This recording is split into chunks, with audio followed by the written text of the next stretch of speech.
doctor has my digital notebook. I left it last night, so it extends my mind, but we don't actually need it. So last year we had this visitation from Anda and her husband Carol.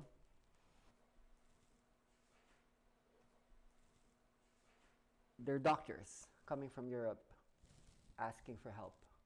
I've been working with doctors for quite a while now. It's not easy. I co-wrote a book with probably the most prominent integrative doctor in the Philippines. His name's Dr. Romy Paredes. Where's the book? This is the book. And it was a conversation between a doctor and a healer in representation of medicine and healing. Often of which the conversation doesn't really meet. Because when you mention words like energy and spirit, how do you translate that into medical terms? Is there actually a way?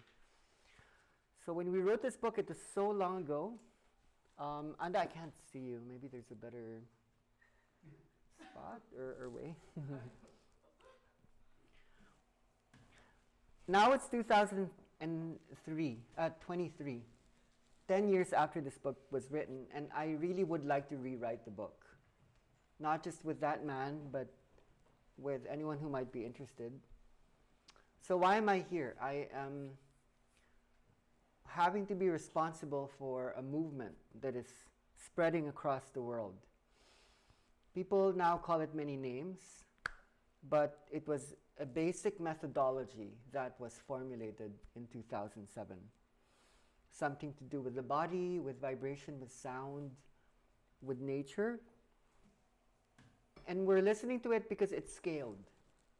It's now in most of the countries around the world. There's some kind of movement that actually happened with what was sparked 17 years ago.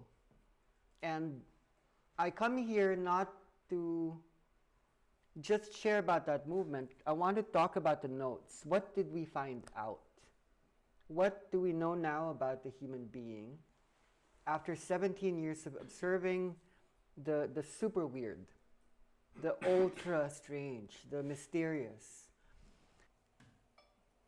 So I was quite surprised. Years ago, an actual medicine was emerging.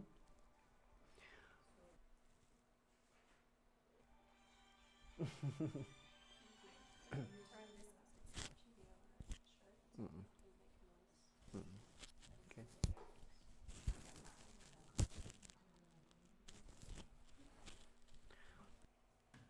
I was talking to Anda. Maybe since last year, let's meet. Let's bring practitioners together, whether they be doctors or therapists. Let's have a meeting in Europe. And we thought we were going to do it in Germany. Because if you can talk to the Germans, you can talk to anyone else. If you can make it clear to them, it probably would be open enough elsewhere. But it actually made sense to have it in Belgium. I've been a deep observer of the Belgian process for many years now. I feel there's something actually really special here in this land. Not always clear, not always easy to hold because there are many layers and it's quite old. Very complex, very diverse. And when I talk about Belgium, I'm not talking about Belgium. I'm talking about a Belgium as a space in between. So if you're coming from Germany, from Holland, from France, from Africa, northeast, southwest, I think could meet here somehow in a mysterious way. So if we were going to construct a new medicine globally and we could find the place to formulate in, I would say Belgium contends. It actually could. We could create not just a European Union, but a global union, a spirit-body union here. And I want to look at the notes. Partly where I'm coming from, I've seen the energy body. when I stopped doing major healing processes in 2017, I've already held 20,000 bodies from so many colors. I've seen them become like shamans, become like babies, become weird, become amazing, become heroic.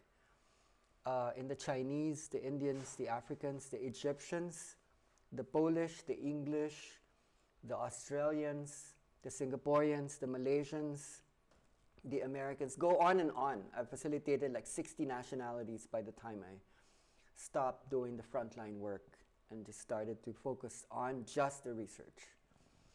So I come to you today with the actual notes. It took me a long time. So what I'm about to present to you entailed hard work. I didn't even finish college. I had to teach myself medicine just to understand. And I've been collaborating with scientists and doctors. And the research does stand, however incomplete it might be. So I'm going to be honest with you. I need help. The energy needs help. It's a critical time because though there are opportunities in the process, there are also problem spots. There are many gaps that both healers and doctors are facing. The solutions are going to have to be collaborative.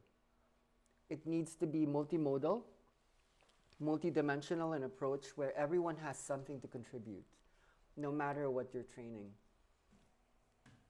Because I work with a lot of doctors and a lot of them are pretty much, I want to quit what I'm doing, Pai. I'm so tired of it. This is not working. And one of the problems doctor has is healers actually hold a lot of space now in the world. People who didn't go to medical school are now becoming popular, and some of them are earning even more than doctors are earning. The doctors are interested in, okay, what is it that pharmaceuticals and surgery cannot provide? That energy, very often, very fast, huge shifts can happen. My advice to them is don't leave. Don't go away. You are so important because you hold understandings that when you couple that with energy, it would actually reveal something quite holistic. So I dare to come in front of you today and the global audience to say we're actually quite near. We're not there, but we're always so close. I come from a time where it was really hard to listen to myself talk. That was Peter's first question when he met me. How can I listen to you in a way that you could actually be understood? Welcome, Mikhail. You could find a chair and come through. It's because there's a lot in the energy. Like everything is in it happening all at the same time. So actually getting to organize the notes means we have to spend this whole day. Now this meeting is unique. We've never had this meeting before where we're not just going to talk about the energy. We've been trying to unravel the science, but we haven't had the focus day ever. This might be the one time, maybe this year, where it's going to be just now. What is already happening? I've tried to at least work in my own notes.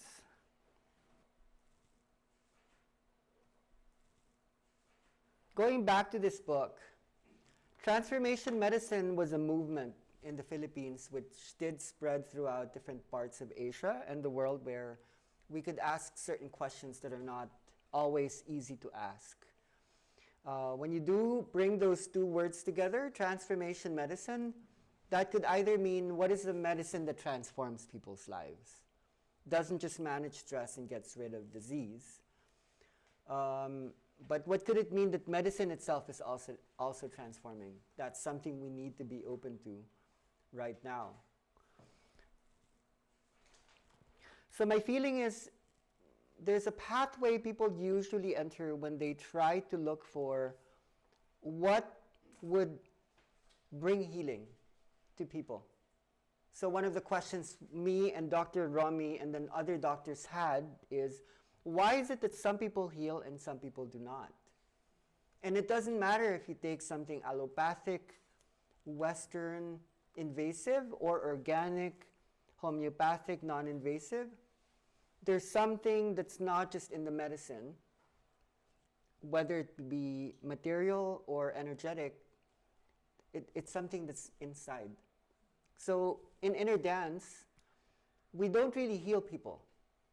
What we do is we create the conditions where people can heal by themselves, creating no reliance, no dependency.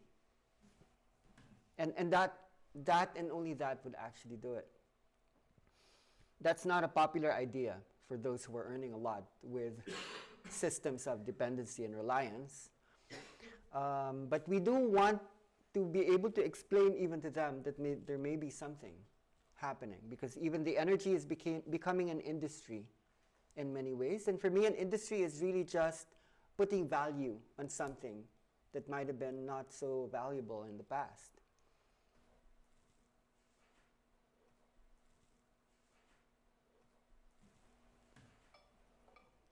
I think if you were like us and you went into a chain of understanding, okay, what's deeper than the body? Okay, I'm going to try to heal a cancer. When we know that a disease probably has deeper underpinnings, namely a deeper layer that might be causing a disease that's not just a physical thing. I'd like to hear it from you. Some people might look at emotion, right? Okay, if there was anger there that hasn't been released, if there's resentment, if there's shame, that could be a cause. And we've seen a lot of people actually heal after letting go of an emotion. But in our work, that wasn't enough. Something has to be influencing the emotion. So many doctors in the Philippines and in Asia, the main interest right now is diet, the food that you're eating.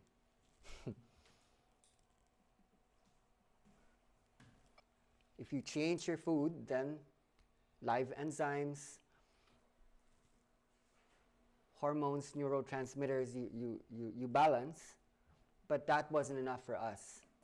Because no matter how much you tell people that you need to eat healthy, there's something underneath that. Name that. How we reacted on the moment that the event occurred, the way we reacted on the moment that the event occurred. So that's emotion, but that can also be related to patterns. Also, yeah. Breathing, breathing, how we were tensioning things Yeah. on certain emotional events. Yeah, so there are these patterns, right? An emotion holds because it's a consistent pattern that always comes up. That could be a stress response mechanism, but there's another mechanism that we need to look at, and that's called the rewards pathway. Rewards mechanism, and that's called addiction. So no matter how much you tell people, eat a salad, eat fruit, when you're experiencing an emotion, you don't want light food. You want something heavy. One of the biggest questions we've had is about addiction. There are many people who have stage 4 cancer, and the doctor tells them, all you have to do is change your diet. They don't want to, because there's something deep down that holds these mechanisms that's response-oriented. So here's a major finding that we realized, and it's the most hurtful, the most paradoxical, the most contradictory insight there is.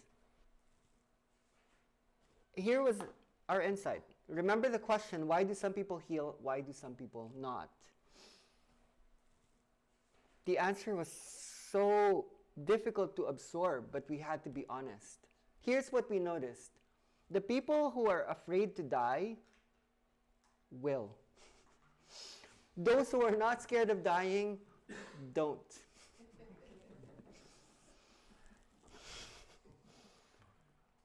So beneath addiction is fear. How's that for medicine? That this is the doctor say, it's okay. You let go. And then the more they relax, something opens up in the autonomic nervous system that says, I'm okay to die. But then those are the ones who live 20 years more. But the ones who get the diagnosis, okay, you have stage 2, stage 3, something happens to the heartbeat. Something happens to the brain waves. And something collapses because of the words they're hearing. Unless we know the mechanisms of this one, I don't think we can arrive at a real medicine. This is what we need to heal, deep down. There's something about our illusions, our judgments, our emotions, and deep down, fear. So that's it. You can go home.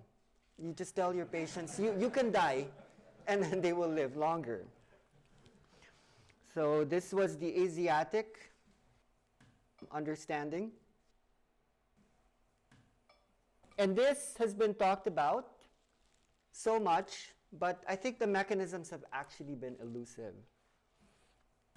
I think the healers can contribute because there are many insights that come from the healing practice that actually understands fear a lot more than medicine normally holds. Because as we were speaking to a doctor yesterday, Sylvia, medicine is fear-based.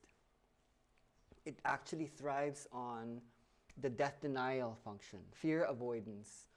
Let's look at this in very hard, in a real, honest way. This is by Robert Letham. This is called the fear avoidance model. So when you experience an injury by accident or by anything that causes pain, then you experience the pain, then you have these two choices. You either go here, and then the more you become afraid of the pain, the more you actually avoid that part of the body that experienced the pain. And then you stop using that body, it actually becomes more painful. So even if you give them medicine, which is pain avoidant, when you actually provide the therapy, it's possible that you, in fact, keep the cycle going. This is a very hardline medical model that says that you need to go into a place where I'm not scared to look at it.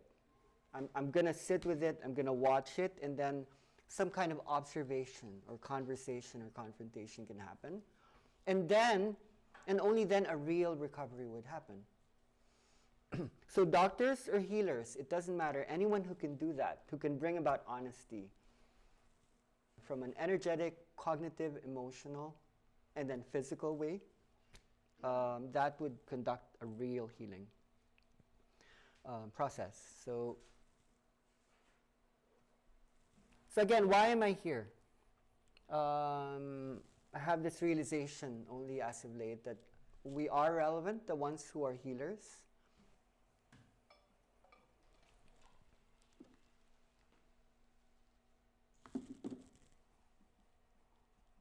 So understanding that there are different states. If there's the fear state, much of medicine and much of science understands so much about the body. It's so complex, the biological, the anatomical, the neurological, the endocrine, the cardiovascular. We actually know so much, but here's the problem. A lot of our studies about the human body were founded here, when people were in states of fear. So having watched the video, and just for you to imagine right now what's happening to people around the world, where they're going into these really strange, like, call it powerful. Like the body has so much energy, it's so powerful. And when it comes to that, unleashing that power, if you study the brain, it won't look the same. This is important for you to understand. If you study that brain, like in that video, compare it to someone, okay, I'm sick, I'm dying, please help me, doctor. Study those two, you will come up with very different findings. what do we call the other state? Like, you can call it trust, you can call it expansion, you can call it, let's say, power. Let's say trust for now. This is what we're working on now. We need to talk about exactly what is happening in that weird brain then. And what would be a medicine that conforms to that. That is why we do have something to share. Now that maybe hundreds of thousands of people or more are actually going through this experience globally in all continents, we've been taking notes in the north, the east, the west, and the south, and this new brain is showing itself to us now. Not just in medicine, but we are now in the Philippines reconstructing the school system. We're not just training some of the top integrative doctors in Manila, in Cebu, but we actually have a contract with the Department of Education to transform the schooling system. So that thing that you saw, that weird stuff that you saw, there are now students who are sitting down in class, and this is becoming the lesson plan. And it doesn't have to look like that. We're able to expand the curriculum so students are able to learn more about their brain, about their bodies, about their addictions, about their dreams. Because we found the mechanism of trust. So one of our goals today is to be able to explain it to your prime minister, the president of China, the head of hospitals. Like, if you needed to make a presentation and you weren't going to borrow terms from India or from ancient Egypt, what can you say? What would be your terms of reference that would appeal to also how they're mapping things and what they know? So that we're not just giving an alternative. Do you see where I'm coming from? This doesn't need to be an alternative. This can be integrative. We began with the really basic frameworks a long time ago when we began. A lot of it had to do primarily with the autonomic nervous system, and number two, the circadian rhythms. The autonomic nervous system is number one important because it's the part of the peripheral nervous system that you cannot control. Can I go to you and say, could you control your heartbeat for me? I will pay you €1 million. I'll give you $1 billion. I would like you to control your digestive system right now. Could you do it? The more you actually want to control the autonomic, the more it will control you. So there's something inside you, no matter how controlling you are and controlling your society is, that you cannot control. Something controls the thing that's so much bigger than you. It's environmental and it's internal. So you're so complex. You're so sophisticated. You have 50 to 70 billion neurons. God knows how many enzymes and cells you have. So no matter how much you think, I don't know anything, something's coordinating it. As soon as you get out of bed, you walk around, you take breakfast, something's controlling it, and it's actually you. It's part of you. It's inside you. It's evolutionary. So in Inner Dance, when you watch the video, what we realize is you can control the autonomic nervous system. The autonomic nervous system has to do with brain waves, but it also has to do with the heartbeat. And it has to do with the breath. And it has something to do with neurotransmitters. And it has something to do with hormones. And it has something to do with enzymes. So there will be 2 points of study. I think if we take up a science, that would be circuitry, electricity surging throughout the body, and number 2, chemistry. Now, a lot of people are saying, okay, Inner Dance or this Kundalini thing, which is a popular term now, changed my life. I don't trust that statement, even with Inner Dance, because when you change a state of consciousness, what people call an altered state, you can change it, but the effects normally don't actually last. So you can have people becoming the universe or becoming the earth, but it's actually not easy to sustain that change. What is actually more long-lasting is the chemistry part. So for those who know a little bit about endocrinology, the endocrine system, we need to actually marry neurology and endocrinology, circuitry and chemistry. So the other one was the circadian rhythm or the circadian system. So this is the rhythm that people have on a 24-hour cycle, morning and night. An energy goes up and an energy goes down. And there are actually certain times of the day where you're more likely to get sick or to heal, do better in an exam, have a meeting in the company to you know. So I think in a transformation medicine format, what are the main and obvious possible medical scenarios is people need to sleep better. People are losing sleep. There's sleep deprivation, and even people who are sleeping a lot, they're not actually sleeping right. They're not accessing something that needs to happen in sleep.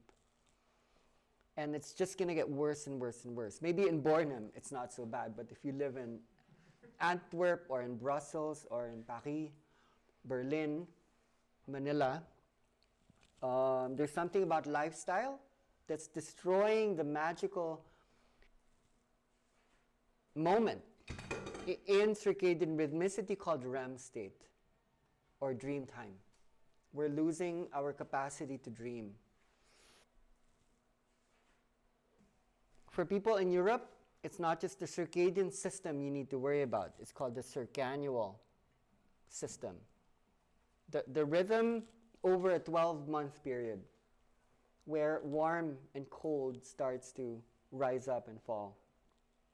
So climate change isn't just happening in the earth, it's also happening inside the body. Let's go back to let's focus for now on the ANS, or the autonomic nervous system.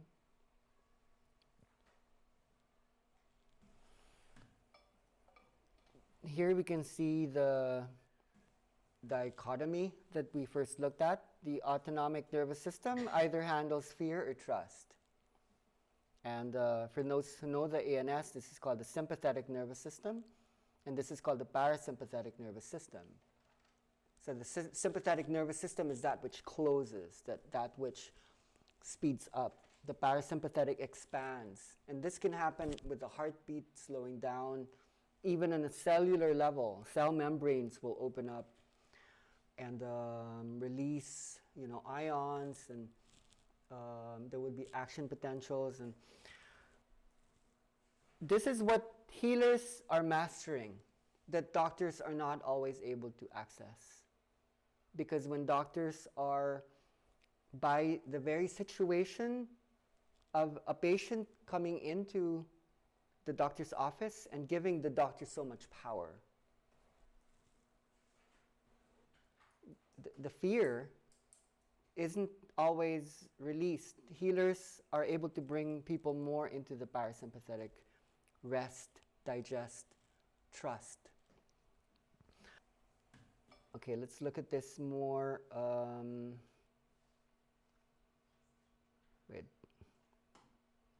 More visually. You remember the video based on what was happening in people's bodies, yeah? Like when the body was going into this, and sometimes this. There is a system there. A lot of people like to call that Kundalini. Like I like to call that the autonomic nervous system. The autonomic nervous system would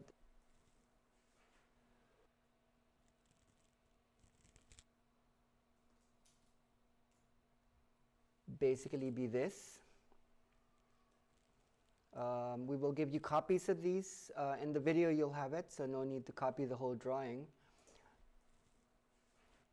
Well, let's go back to that. What do you see here that would be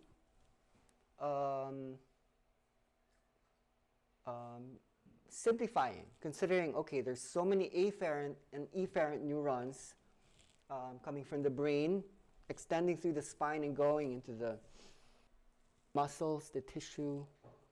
What do you see? What you see is that the sympathetic nervous system actually has a region. And when I mention it, do you see it now? From T1 to L2. Fear actually has a space.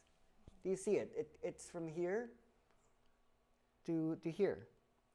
This should be L2. Just so you can more or less more visibly track it, let's use maybe a better model. Maybe here.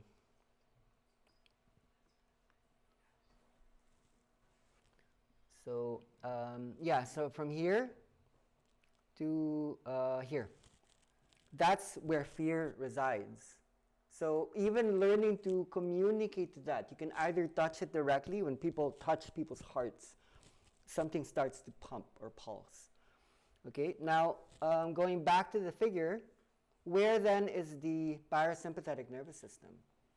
So polyvagal theory was mentioned, and the vagus nerve is one of the PSNS tracts. Just one, there's 4.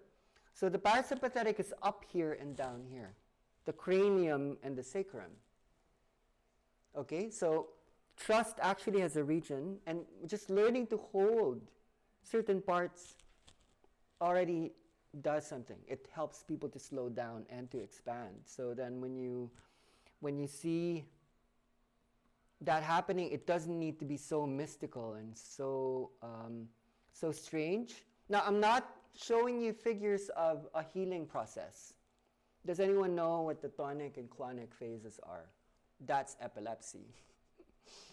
Okay, the tonic phase is when the first surge happens, and then the body contracts, and then the clonic phase would be when the release stages would happen, up until the post-ictal state, when the energy starts to spread out. So healers are actually able to induce epilepsy. And epilepsy can heal, because a lot of the geniuses in the world were actually epileptics. Einstein was epileptic. Aristotle was epileptic, because they had access to electricity, but doctors are trained to say, no, that's dangerous, don't go into that. In ancient Greece, they called epilepsy the sacred disease. And in India, when people go into epileptic seizures, they say, you're a saint. But in the West, no, you're losing control. We're so scared of that, stop it. Epilepsy is merely an ability to surge and synchronize desynchronized neural oscillations in the brain. And if you know how to create those synchronizations using music, proprioception, epilepsy is actually the road to genius and brilliance. And so there's a reason why we are experiencing confusion, because we're not releasing our electricity. It's trapped in the brain, and it's not being sent down throughout the rest of the body. So that's one major scientific exploration that we need to look at. But we haven't been allowed to go into that.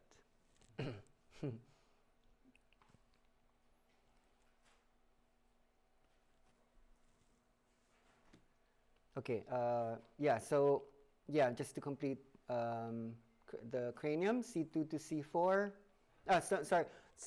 Cranium nerves 3, 7, 9, and 10, and then the sacrum. And normally you hear about craniosacral therapy. There's actually a lot of wisdom in our model. It's not really just about getting people to relax. It's not just to let them to go with the flow and open up. What we realized that brings people into deep healing, spontaneous healing, has something to do with, and this for us is a very definite proposal. This is something we bring forward into science. This is our proposal, our theory. Healing happens when there's a simultaneous co-activation of the sympathetic and parasympathetic. And that's quite rare. When you are stressed out, this is happening. You need to dilate your pupils. You need to accelerate your heartbeat. You need to pump your adrenaline system because you're in danger. Or you need to go to work. You need to take care of the kids. You can't go to Bali. You can't go to Palawan. You can't relax. You can't get a massage. You can't just sit down. Can't just take a swim. You have to wait until summer, and then you set off. So you're bipolar. You're schizophrenic. What we realized is when you simultaneously co-activate both, there are certain things that happen. Number one, you become the brain. You achieve the brain of the baby. Because we realize that babies and small children are simultaneously co-activating the sympathetic and the parasympathetic. And one way of understanding growing up means you need to separate them.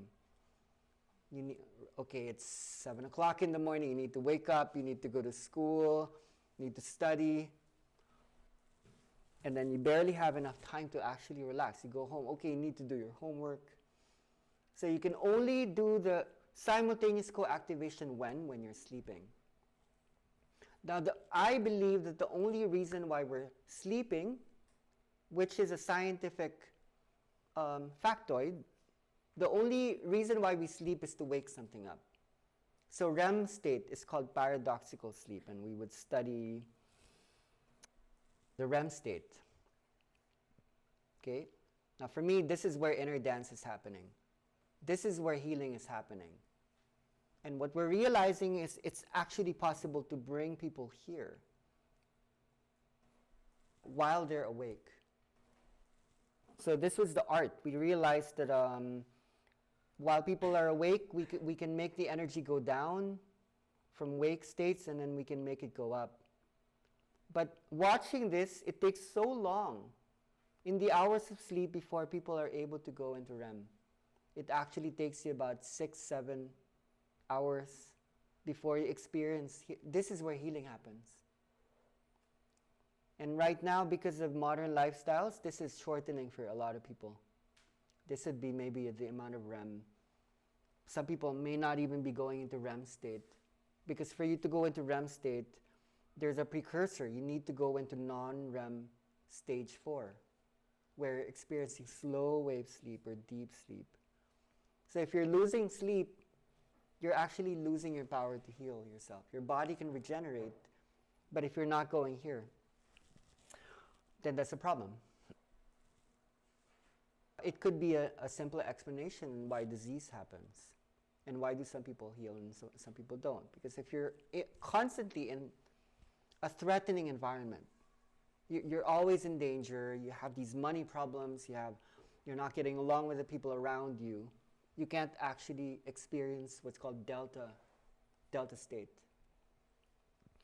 So it took us a long time to realize that we're mimicking this. We actually found a way to recreate the REM state while people are awake. Who doesn't want to dream? Maybe it could be that simple. We forgot to dream. Not just figuratively, but literally. When were you asked in school, what is your dream?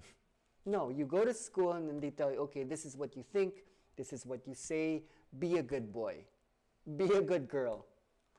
It's so rare that people aren't telling you what to do and what to think.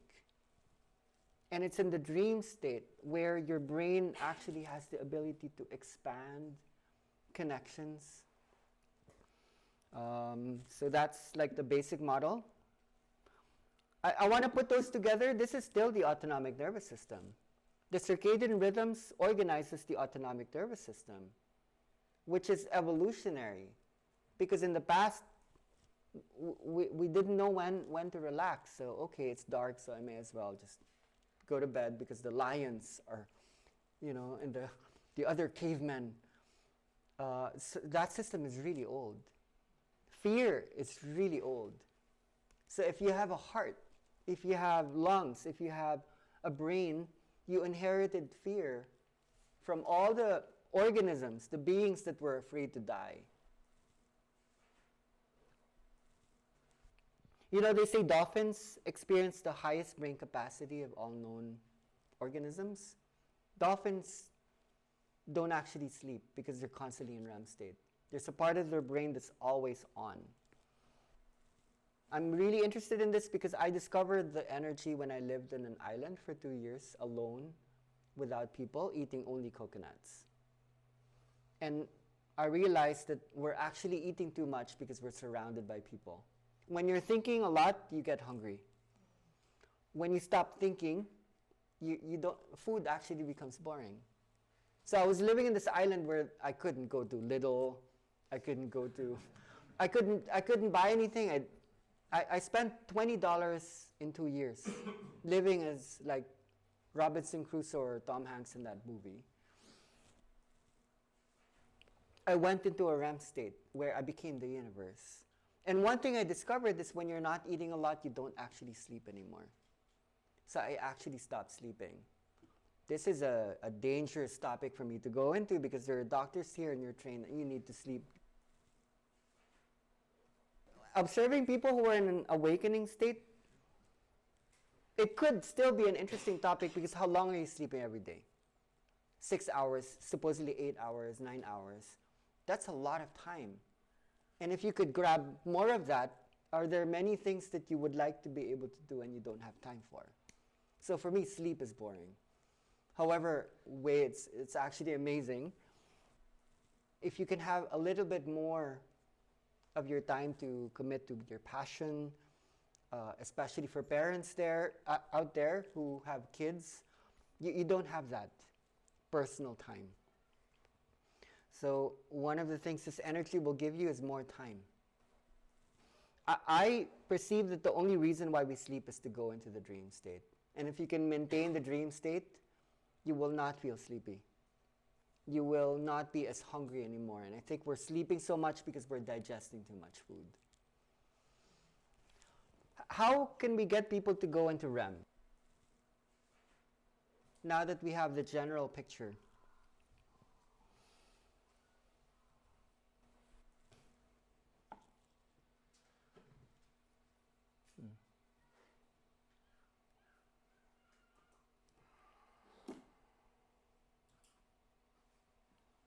When this is up, and I guess like there are parts of Europe where there are certain times of the year where this is always up, go north enough,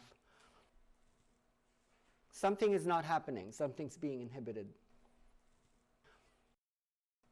There was a man named René Descartes. Some of you might know him. He's supposed to be the founder of modern logic. He said that the spiritual doorway of the brain is called the pineal gland. He didn't know much about the brain when he said that, and now science can make a proposal as to what makes that important. So what is the function of the pineal gland? It sends out a neurotransmitter called melatonin. And when the sun is up and when there's light, melatonin doesn't get released because the mechanisms in the hypothalamus that normally signals the clock. There's a clock, yes?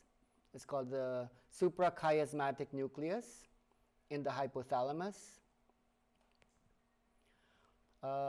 You actually have this clockwork that keeps you from dreaming during the day because it's not convenient to dream during the day. When you start to exhibit the brain waves, which is circuitry and the chemistry, the neurotransmitters of dream time, do you know what they call that? They call it ADHD. They call that schizophrenia and they call it psychosis. So there's something inside you that doesn't allow that system to happen so that you can go to work. When you're awake, you need to be in a constant beta wave state.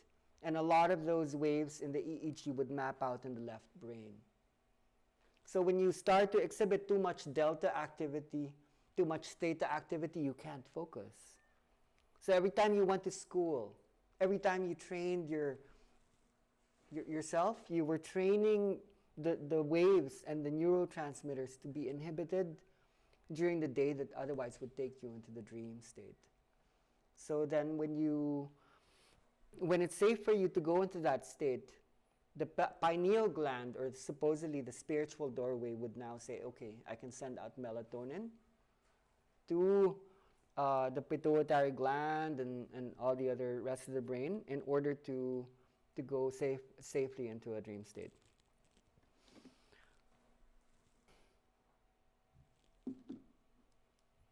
Okay, so what we established was when you're awake, normally you're in beta. So for you to go into the dream state, you first have to experience non-REM sleep. You need to go deep into delta state. So you need to go into delta state. Let's look at what those rhythms look like from like an EEG perspective. Okay, delta would be the slowest waves, like less frequency, high in amplitude. Beta would be somewhat here. This is when you're being logical, when you're being analytical, when you're thinking in sequence. Sequence means things are happening one at a time. A, B, C, D, E, F, 1, 2, 3, 4, 5. Dream happens when you go deep, but when you go deep, gamma starts to appear. Now gamma would be the super fast waves. That's easy to intuit, that we're here to raise our vibration. And you're only safe to do that when you're dreaming. And science has realized early on that you can do that by co-activating slow and fast. Can you picture that? Like normally when you're in beta, you're in the middle. But for you to increase your frequency, you need to actually lower a certain part.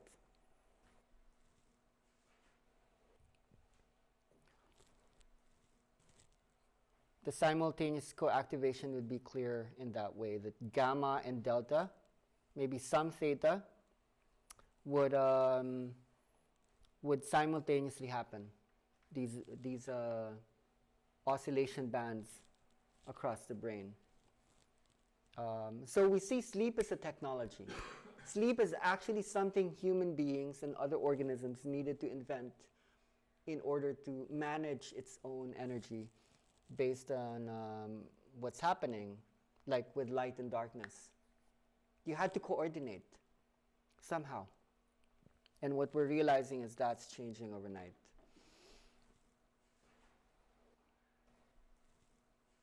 Okay, so when we look at this is really just one neurotransmitter. And when we do talk to doctors, if we're not just looking at the drugs that people are buying from the pharmacy, if the drugs are actually inside, then we would have to list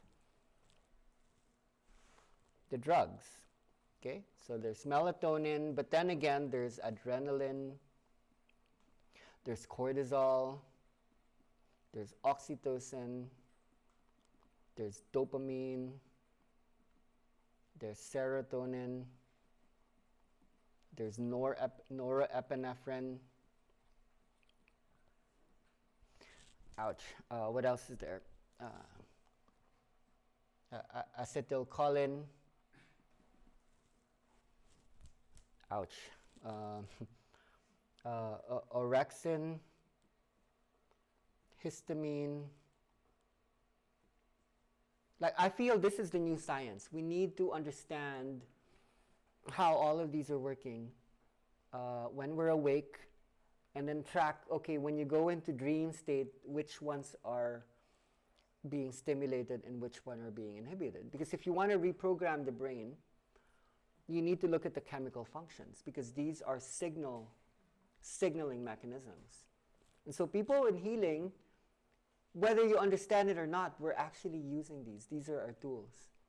When you ask someone to lay down and even close their eyes, they're already sending melatonin levels higher. Acetylcholine goes up. Adrenaline levels go down. Cortisol is a stress hormone. So cortisol goes down. Dopamine goes down. Serotonin initially goes up, and then it goes down. This one goes up, this one goes down. Orexin keeps you awake. Those who know histamine and antihistamine, histamine keeps you awake. So people on anti-allergenics, they get sleepy. So histamine has to go down, of course, when you go to sleep. So this is what we're controlling This is amazing because you can actually map out the awakened state. If you measure the saint, a healer, a magical person, if you measure the shaman, maybe a dolphin, maybe a baby, what would they look like? You can trace it here. So I think I made like a list before of what is happening. Glutamate, GABA, I didn't list down. This isn't as simple as it looks because some of these do actually go up and down, but this is where we are right now in inner dance. We actually have some understanding of the neurotransmitters and hormones that work when we bring people into the wave. It took us so many years to understand this. I can't say we've done this through actual laboratory experimentations because to track the endocrine system is very invasive. You would need to open up the body. You'd need like really special tools. We can do indirect correlations with ongoing research already as to the effects of.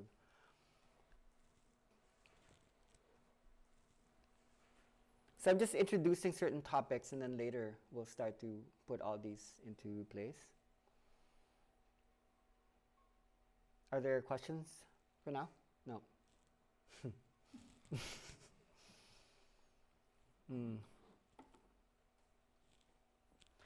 Okay, here's another. Yeah, Tim.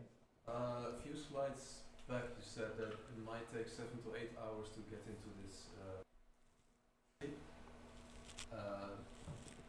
Do we always need like 7 or 8 hours of sleep to get there? Okay, so amazing. So this is a complete cycle. A normal complete cycle can take up to 90 minutes. From non-REM 1 all the way to REM, back to N2. That's one cycle, and then you go back into another cycle. And then you go back to another cycle. So there's something in the brain and in the nervous system that can't maintain REM all throughout. You're like an elevator, or like it's jumping up and down because it's so hard to maintain that. I feel if you experience this earlier, and if you can actually extend this longer, Italy knows this, I don't sleep so much. 3 hours for me is about all I need. If you can bring this earlier, and we're finding out how to do this in inner dance by exposing people to the music while they're sleeping. This is what we're doing now. We're not just asking people to lay down. We're giving to patients the playlist so that they can do it on their own. 2 to 3 hours long. There's already a lot of experimentations in this room, and they can share that. You're inducing REM state earlier and you're making it longer. So as soon as you wake up at 4 o'clock, you're actually refreshed. That might happen maybe a couple of months down the road. For us, the new medicine is going towards this, what we're talking about now. Taking the technology. That's when a lot of sleep spindles and K complexes are happening. So notice this track while we're in it. Non-REM stage 4 is happening more frequently in the first hours of sleep. So normally REM in the last stage would be dominant, and non-REM deep state, slow wave sleep, SWS, would be dominant in the first half. So what we're doing is we're inverting the cycle. Whether it be through the sleep playlist or you're doing something right, you're aligned, you're clear, you're strong, you won't actually sleep as much. So what we need to look at here is non-REM is a precursor to REM, especially non-REM 4.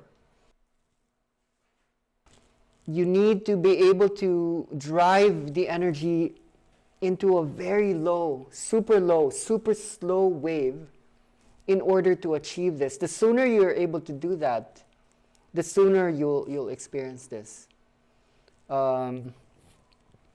Okay, so thank you for the question. It's a good one. It helps us to unravel. Yeah, I was just referring it to my own experience. Because I'm now halfway a process of going chronic living. I'm only eating 4 days a week right now.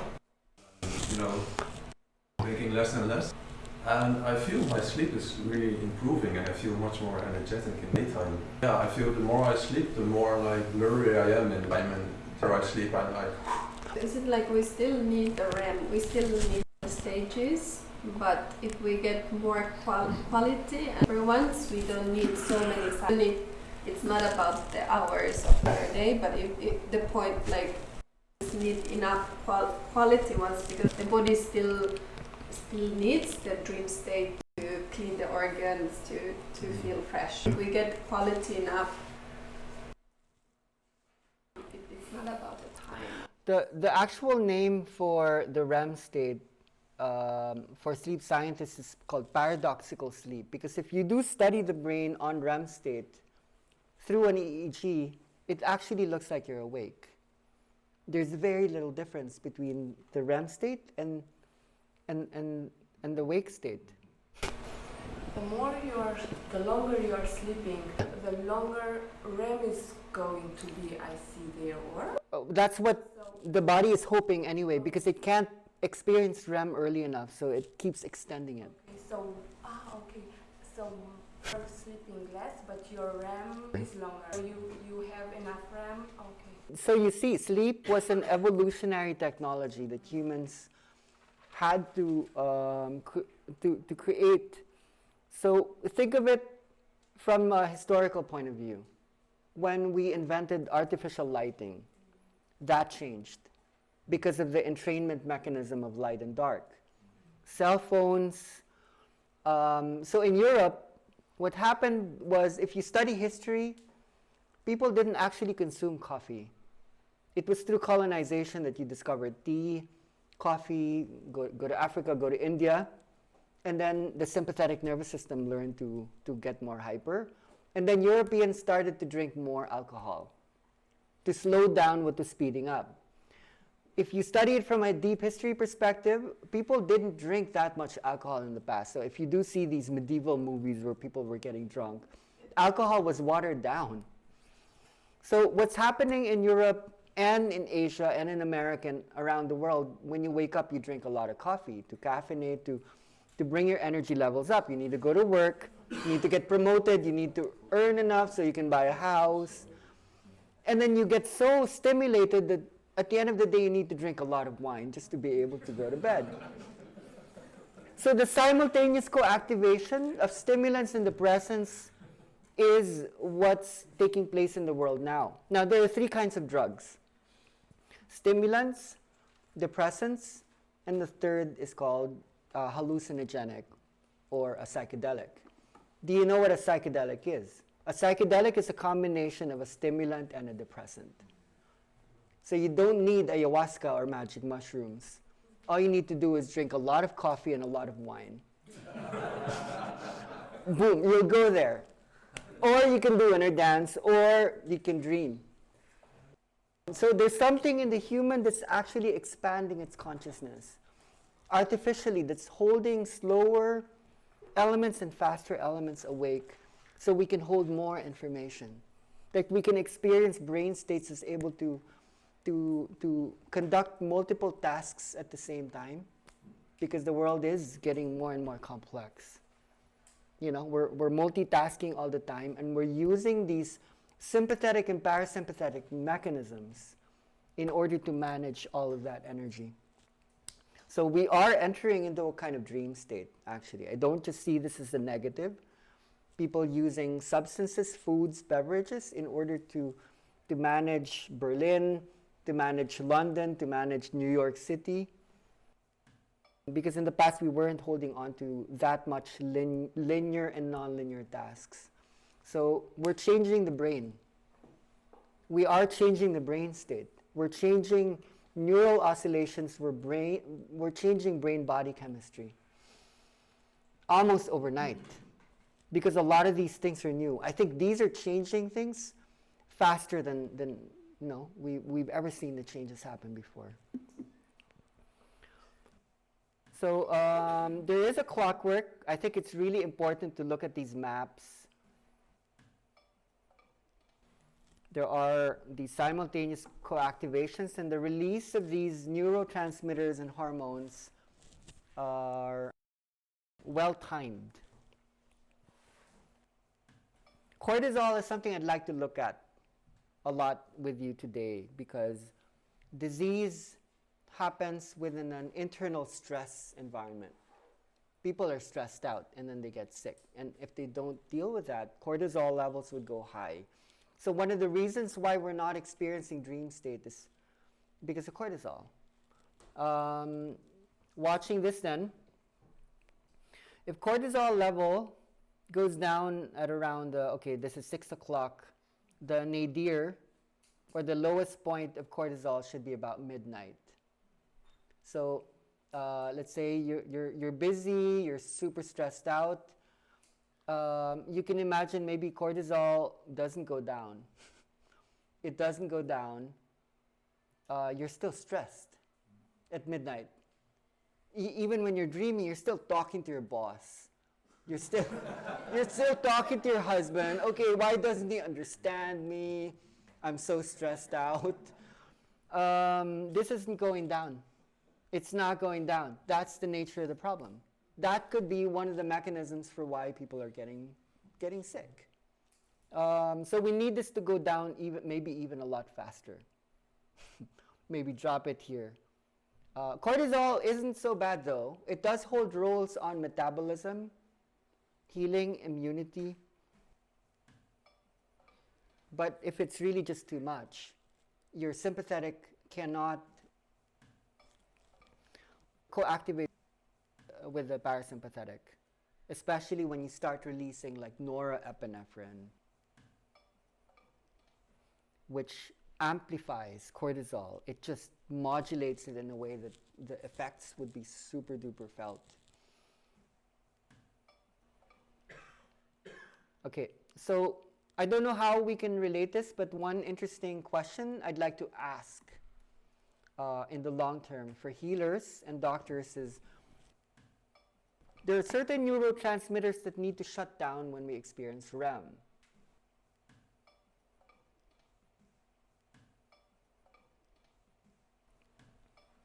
What are those neurotransmitters?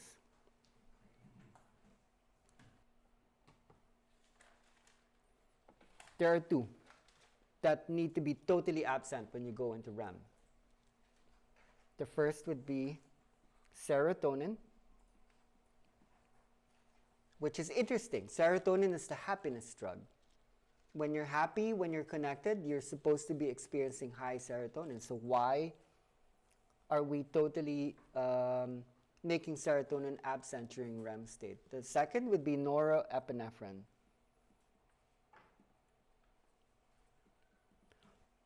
Now, norepinephrine is the adrenaline in the brain, and it's really good at like helping you focus, helping you conduct tasks. Obviously, you don't need that when you're sleeping. So when you go into the dream state, there's something happening in non-REM where you can't move your body while you're dreaming. Who wants to move their body while they're dreaming? It's really dangerous. For you to still have the connection between the motor functions, the visual functions, so that you're seeing certain things. And so you need to disconnect. There needs to be muscular paralysis that sets in during non-REM stage. And that's one of the reasons why norepinephrine cannot be on. If you have norepinephrine happening, that's when, let's say you're sleeping beside someone, you can see they're moving. Their norepinephrine isn't disconnected yet. Now, I think something interesting for doctors and healers to think about is serotonin holds a very human function of connection, attachment, love. So when serotonin is high and you're being emotional, you're being loving, something happens in your brain where you can't actually send information through far distances because you're too attached. When you go into the dream is seldom normal. It's always weird. Because one of the reasons why we're dreaming is to establish the connections that are unexpected, that are unlikely. that you can see things that you normally will not look at, the things that are hard to see. So then the information can spread out through REM state. So that's why serotonin levels cannot be high. It needs to go down. And so for those who are conducting healing practice, you need to understand that there has to be a way in which you also need to let emotional content fall away so that insight and pure seeing, like dreaming, can happen. There are inventors and scientists who knew this really well, like Einstein had a way of holding like a metallic object, usually like a fork.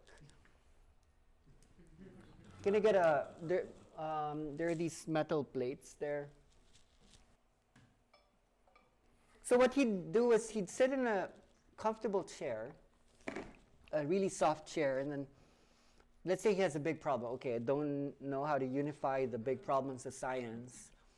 So, and he can't think about it in beta state consciousness. So he'd hold the fork and then he'd think about it. And then as he just gets sleepy, like at some point he's still holding it while he's asleep, and then it would fall, and then he would wake up. And while he's in REM state, E is equal to mc squared.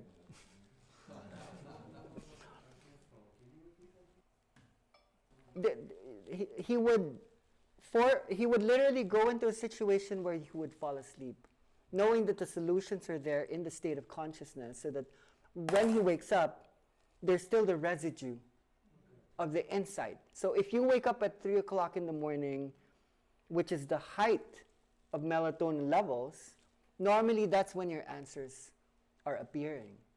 So there are people who are waking themselves up at certain times of the night because they want to see the solutions. That's your optimal state. Leonardo da Vinci did the same thing. Some of his inventions, Benjamin Franklin as well, one of the greatest inventors, was doing that. The secrets are there in the dream state. So even when it comes to healing, if you want people to see certain things, because when you're sleeping, you're escaping.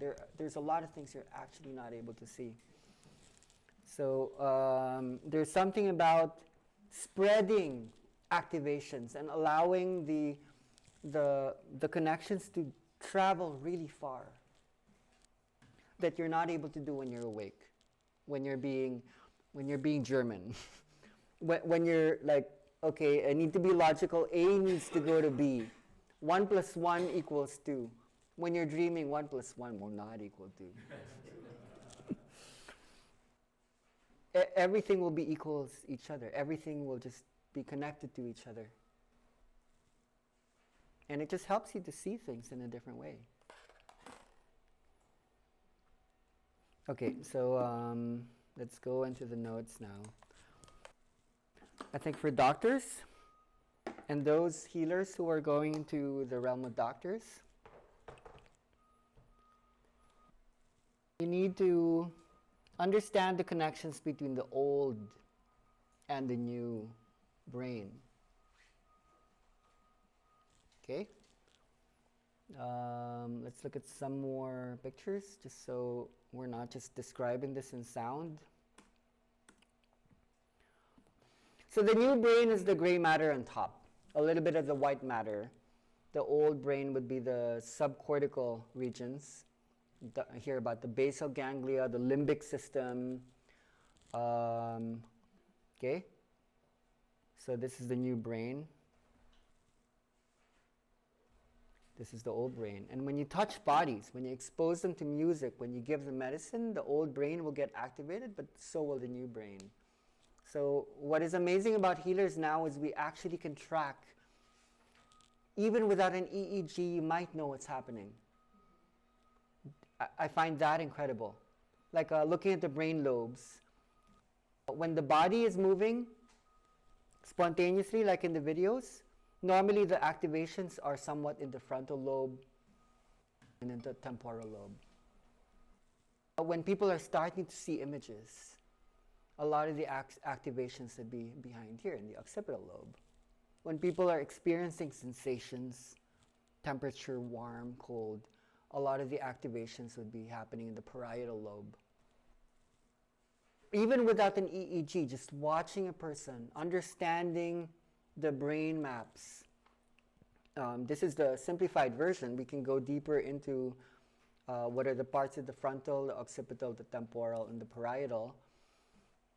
I think it's amazing that you can read the energy and you can actually balance it out so that, okay, people are going too much into the emotion. How can I shift anger into insight? Understanding the correlations between the sound, the vibration, and the maps holds a lot of power. Because when you do study epilepsy, there are different types of epilepsies, right? There would be epilepsies that are very focalized. So the surges and the synchronization might be happening just in one region of the brain. Could be in the frontal lobe, could be frontal lobe epilepsy, could be temporal lobe epilepsy. And what we're realizing with the work that we're doing is actually possible to spread the neural oscillations throughout the whole brain. And that leads to the most healing. Because why would you activate just one lobe? Why won't you synchronize like the whole brain? So what we're realizing is when the body isn't moving anymore in the healing process, that's when they're journeying. That's when they're now in the universe. There's a lot of attachment in many people where the body needs to be moving, it needs to be releasing energy. We're having to correct that many years ago now, where sometimes when the body isn't moving anymore, that's actually a generalized surge or seizure. And that means electrical pathways are a lot more spread out. A baby has 100 billion neurons. How many neurons does the mom and dad have? Maybe because they're stressed out. The mom and dad only has 50 billion. Who is smarter? Baby or mom and dad? When we grow up, we actually grow down. So one of the gifts we're holding by allowing people to go into the energetic states, we're making them baby. Mom and dad become baby. Again, there's so much more connections in a baby's brain. And the older we get, we actually have to get rid of a lot of those connections so you can grow into language, sequential thought, your accent, your personality. So if you do want to change a person, you need to make them baby again. So they could formulate new connections. So a lot of people who aren't happy and are sick, those connections won't change easily. You want to be interested in how to achieve a lot of those connections. So going back into the old and new brain system, the cortex helps to map out those elements that I spoke about, whether it be like the auditory cortex or the visual cortex, the somatosensory cortex, the motor cortex. We're like a symphony of all these senses, and somehow your brain's bringing all of these together. Sounds that you hear, images that you hear, the way you move your body, the way you speak your words. A lot of that is undergoing many, many integrations in the new brain. And then when you look at the old brain, you will find like a lot of different elements as well that would influence the new brain. The limbic system would be the emotional part, right? The limbic system holds the amygdala. People are highly sensitive. They trigger the amygdala very easily. So that influences thought, that influences behavior. So we want to ask, what are healers doing that influences what influences? This is called the reptilian brain. It's your primitive brain.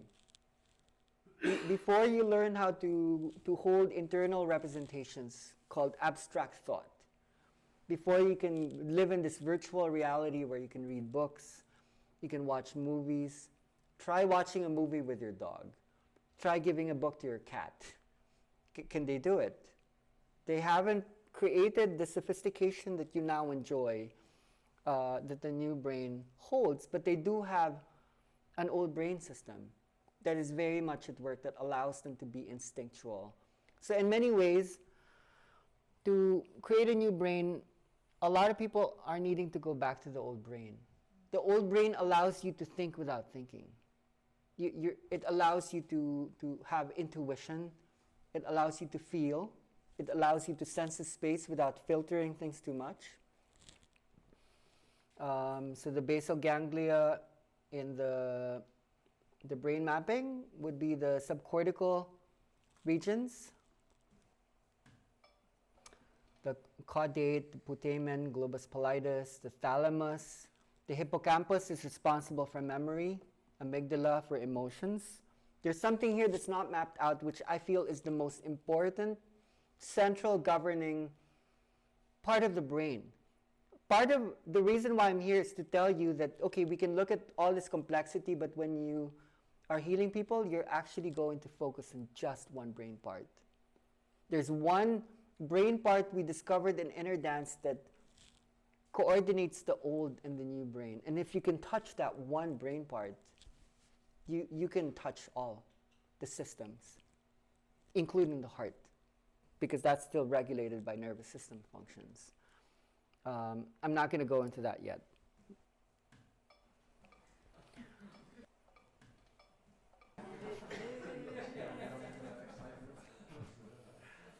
Exciting.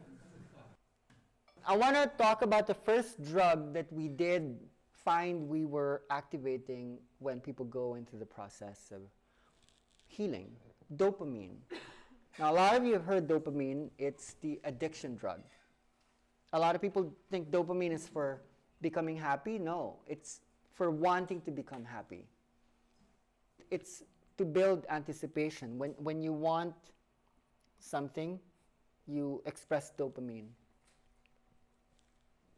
Ooh, merci.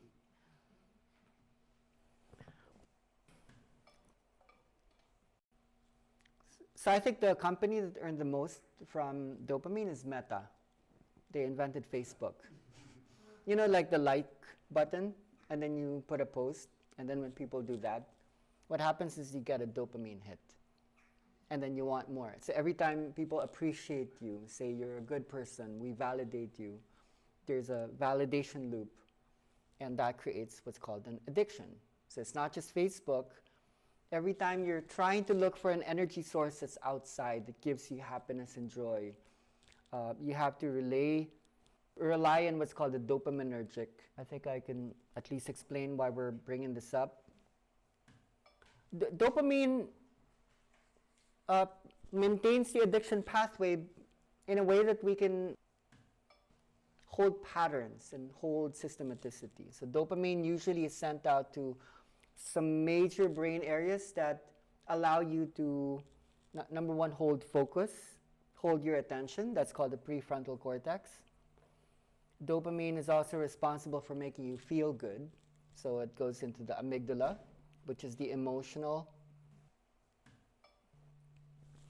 region. The nucleus accumbens is responsible for motor functions. The other would be the hippocampus, because addiction has a lot to do with memory. So when you're stuck with repeating the same, okay, I want pizza, I want that kind of food. Food is a memory. And especially when you're stressed out, what you're looking for is a comfort food. The food that you were eating when you were young that helped you to feel warm and safe. You're not looking for a banana when you're stressed out. You're looking for something usually deep fried or super sweet or salty, things that are not really good for you. And a lot of that has to do with memory functions. So what we learned is that a lot of the healing process actually happens when you reroute dopamine from these four centers, attention, emotion, motor functions, and memory, into what's called the basal ganglia. Especially a part of the basal ganglia called the striatum. Okay? This is a spiritual doorway Because when you're able to reroute dopamine from the part that's, oh, I'm expecting, I'm obliged, I want something to happen. When people break that cycle, you need to be shocked. Like, okay, I'm anticipating, but when you're shocked, dopamine is rerouted into the striatum. And the striatum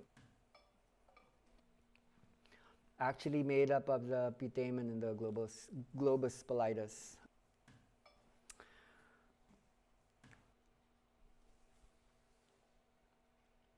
So that's one of the reasons why people are experiencing the energy. We are learning how to reroute dopamine in a way towards the basal ganglia, which stops thinking. All of a sudden, you become a primitive person. You become like an animal almost. It's not thinking. You're just thinking with your body. You're thinking with the ecosystem. You're not filtering things.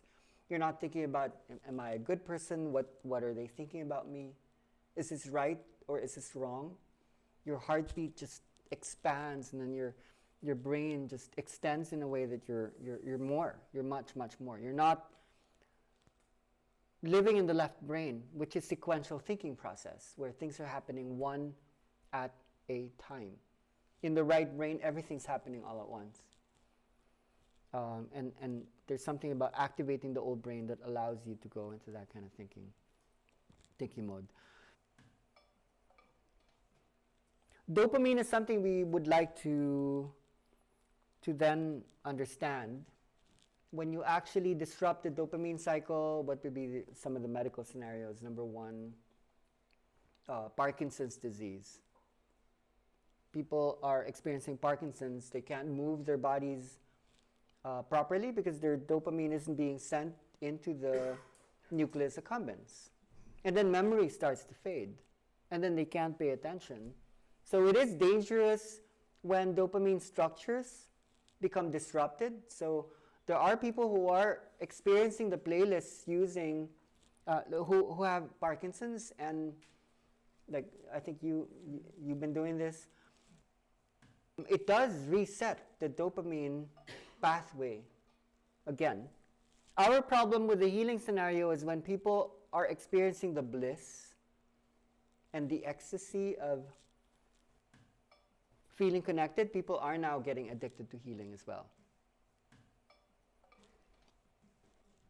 Because a lot of healing happens triggering the dopaminergic cycle. So if you do it too much, people will just want to, okay, I want to feel good. And a lot of the time, too much dopamine will actually decrease happiness levels. Number two, too much dopamine will make you stupid. Dopamine inhibits the learning process. So you need to adjust the energy levels. If you want people to develop insight, you need to think of what would modulate dopamine, which would be GABA. So look at this chart as one example. Dopamine receptors are quite few in the brain, and when you check the serotonergic receptors, it's spread out throughout the whole brain. So dopamine is addictive. Changes are very short term. You can feel the effect in the body. It's not a generous drug. You usually experience it alone. It's not a social neurotransmitter. And then it keeps you addicted, so that when you feel good, you're not satiated, you want more. Now, look at serotonin. Serotonin is not addictive. The effects are very long-term. It's felt here, which inspires like clarity. It inspires generosity. And then once you have it, it's like, oh, I'm okay now. I don't need more. Yeah, like a lot of the antidepressant drugs are actually serotonin releasing. It works in the synthesis of 5-hydroxy tryptophan, which then is synthesized to become serotonin. And you don't want to take these drugs because your body has a lot of serotonin production capacities. But if people aren't allowed to feel okay with themselves, if they have low self-esteem, if they don't love themselves because they don't understand who they are, their serotonin pathways are actually quite shot. When they're dependent too much on other people, when they don't know how to be self-reliant, so serotonin levels are being dominated by the dopamine system. These two are usually fighting. So one of the things that you would want to do if you are doing therapy is to allow something to get activated, but you need to relax that at a certain point. You need to balance that at a certain point. You need to know what frequencies, what energies can hold just enough dopamine and then just enough serotonin. Beyond that, dopamine also inhibits myelination of the brain. Now, if you know multiple sclerosis, that's a disruption of the myelination in the spine and in the brain. Now, myelination is responsible for the white matter underneath the gray matter, right? When you myelinate an axon or synapse, what you do is you strengthen a connection. And when you strengthen a connection, let's say you had many trainings, you traveled the world, you read many books. Every time you hear something and you hear it again, you create a connection. But to make that connection stronger, you need to wire it. And myelin will be this white covering, and the distances of connections will be 100 times faster, and the connection will go a lot farther, almost 1,000 times faster, 1,000 times faster and longer. Myelination won't happen when you're when you're doped up, when there's too much dopamine. So what I'm talking about is a sickness that will ail the young people of today. Children who are addicted to video games, to media. When young people want it fast, want it easy, they don't want to work anymore, when they're losing discipline, now you know what's responsible, it's dopamine. They're not myelinating the brain. They're not strengthening connections. They're not studying properly. They lack the discipline that we used to have. So that would be the biggest disease, addiction. Children will be bypassing, shortcutting. They won't want things hard. They're like, okay, no, I want it easy. They're going to be lazy.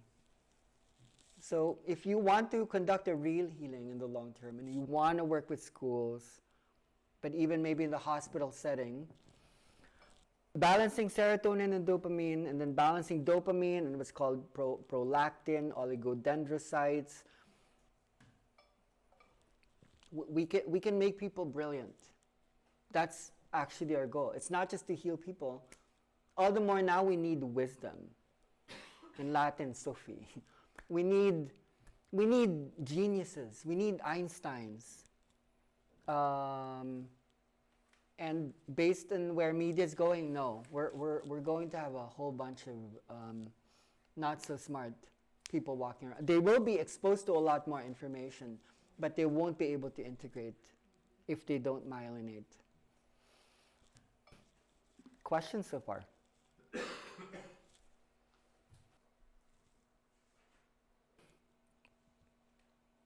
A lot of those would need to be an old brain, new brain conversation. So healers, how can you help? What can you do? Here's another concept that we would talk about. It's a central concept, I think, for philosophers and healers, people interested in something a lot deeper than, worrying about daily life. I think this is the most philosophical question of all. Like, what is time? Okay, patient walks in, says, okay, I'm sick. I said, no, what is time? Time is central. People's deepest fears are bound by time. The illusion is that there's not enough time. And if you live in places like Belgium, in the Netherlands, there are these psychological drivers that were given to you when you were young. And one of the most disastrous ones is like, you need to hurry up. You're going to be late. Most of your traumas would be related to this. So if you want to heal someone, you have to tell them there's enough time. Slow down, relax, chill, be in the moment. So what you need to give people is time. In German, it's called the Zeitgeber is the giver of time. So if you want to gift people something, you gift them time. That's why people go to Spain. Because when you go to Spain, things slow down. And you go to the islands, it slows down. You go to the south of France, everything slows down. And then you need to drive to Paris again. And you're like, oh no. Time starts to speed up. So what you're interested in, if you want to medicalize this, is what parts of the brain and the body manages time. Right? Because now you realize, okay, I need to, if I'm going to heal something, I need to heal time. And because people are traumatized because their parents told them to hurry up. The fear of death is about time. People are trying to achieve so much because they don't have any time to waste. They think, okay, this is my only life. I don't believe in incarnation.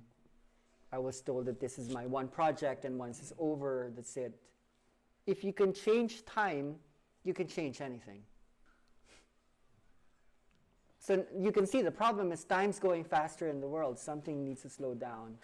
And the sympathetic and the parasympathetic nervous system manages time. So going back to the basal ganglia, the basal ganglia actually manages time. Basal ganglia holds something called rhythm.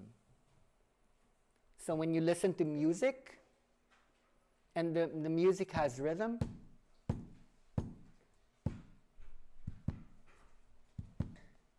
it manages the basal ganglia, which holds rhythmicity. And it manages a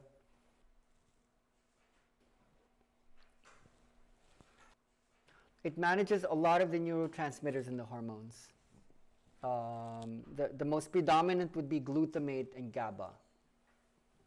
I don't know if you know what glutamate is, but it's the most prominent excitatory drug in your brain.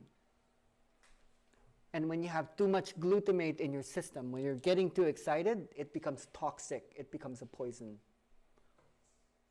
And what slows down glutamate is called GABA. So let's say when you enter a room and you're stressed out, glutamate is sent out, and when you're not expressing GABA, it's actually quite dangerous. So I think I have I think I erased it. So that's one. I think the conversation now is what holds time in the brain. We established like basal ganglia is one. There are other parts that either hold macro or micro tendencies. The other one would be the suprachiasmatic nucleus in the brain that coordinates what's called the body clock.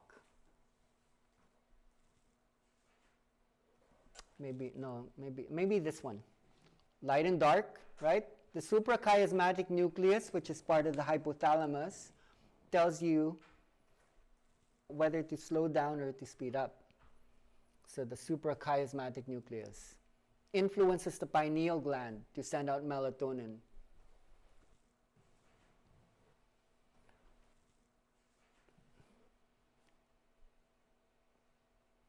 Other parts of the brain would be maybe the hippocampus, and the hippocampus is responsible for memory. But the hippocampus also holds what's called time cells. But it's not just I think we're not just looking at the the brain, when we think about time,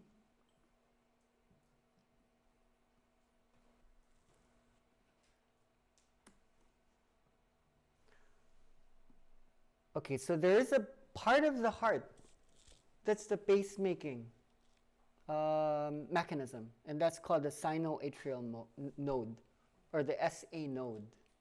So depending if you trust the space or you don't like that person, your heartbeat will speed up or slow down. So as a healer or a doctor, you can actually touch people's hearts without opening up their chest, just through signaling mechanisms. You can either speed it up or slow it down. And you need to be aware of the SA node. There's also the VA node that controls the beat of the heart. The beating of the heart will determine healing or not. If the heart's beating too fast, you need to be able to slow it down. So then the question would be, what influences the SA node? It's still the neurotransmitter. So it's norepinephrine. It's still cortisol. It's still GABA glutamate. Okay, so we still implicate the chemistry, which is being influenced by the circuitry.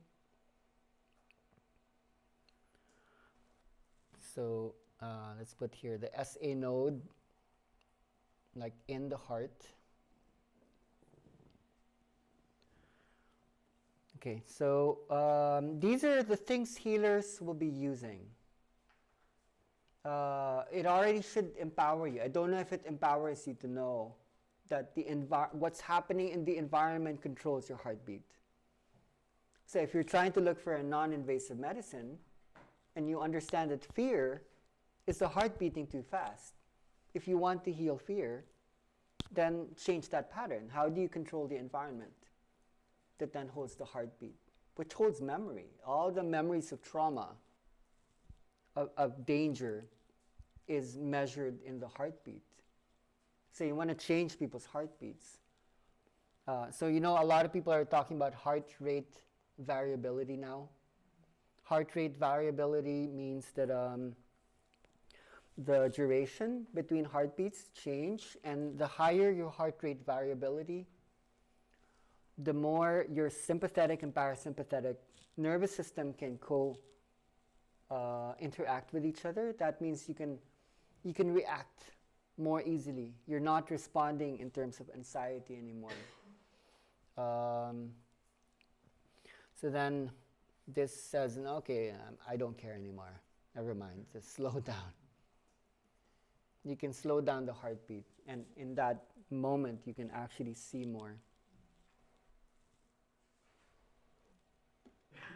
Questions around that?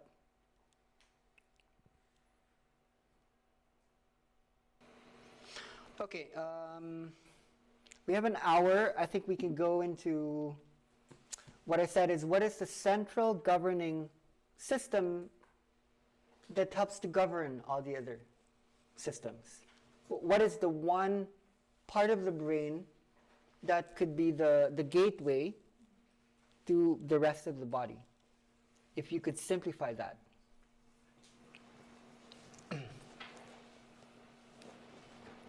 So that's called the hypothalamus. Healers need to understand the hypothalamus because that governs autonomic nervous system responses. It governs your heartbeat, your breath rate. It governs fear, emotion, hunger, satiety, thirst, sexual reproduction. What else? Like the body clock. Okay, so I think I have a chart here. No, not that. Wait. That opens up to the hypothalamus.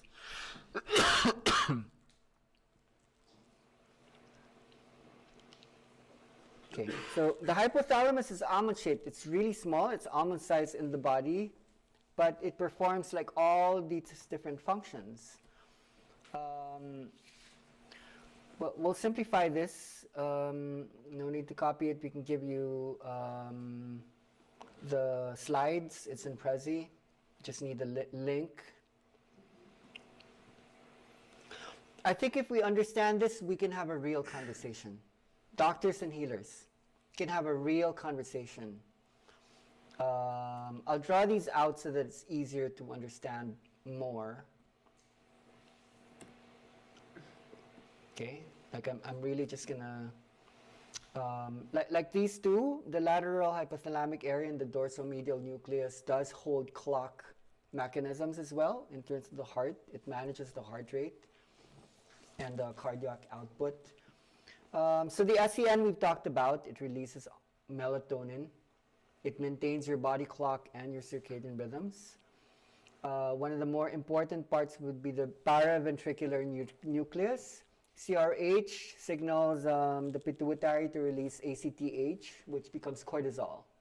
So if you know how to manage the hypothalamus, you can manage stress. Let's maybe simplify this a little bit. Okay. Let's clean this up a bit. Yeah. Let's put it up here. So, you know, there are these axes in your body where the hypothalamus would influence the pituitary gland. So the pituitary gland is known to be the governing gland that influences all the other glands, but what influences the pituitary is the hypothalamus, actually. So the pituitary gland would be part of these different axes, like the HPA axis, hypothalamic pituitary adrenal axis. A lot of you know what adrenaline does. It helps you to fight. It helps you to run away. It begins here, in the H part of the HPA axis. There's also the hypothalamic pituitary thyroidal axis. So people have thyroid problems, which is becoming more and more common. Rather than try to heal the thyroid, go to the hypothalamus. Okay?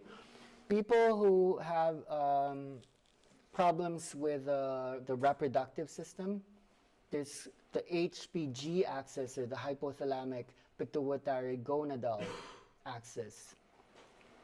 So for men, it's the testes. It's for women, it's the ovaries or the uterus. And something important for doctors would be it wouldn't pass through the hypothalamus, but the thymus gland. So I guess we'll talk about what are these functions and why are they important. So the adrenal gland is responsible for fighting. It's responsible for running away. But when you are sleeping, that does have important functions for regulating your body. Thyroid is responsible for what?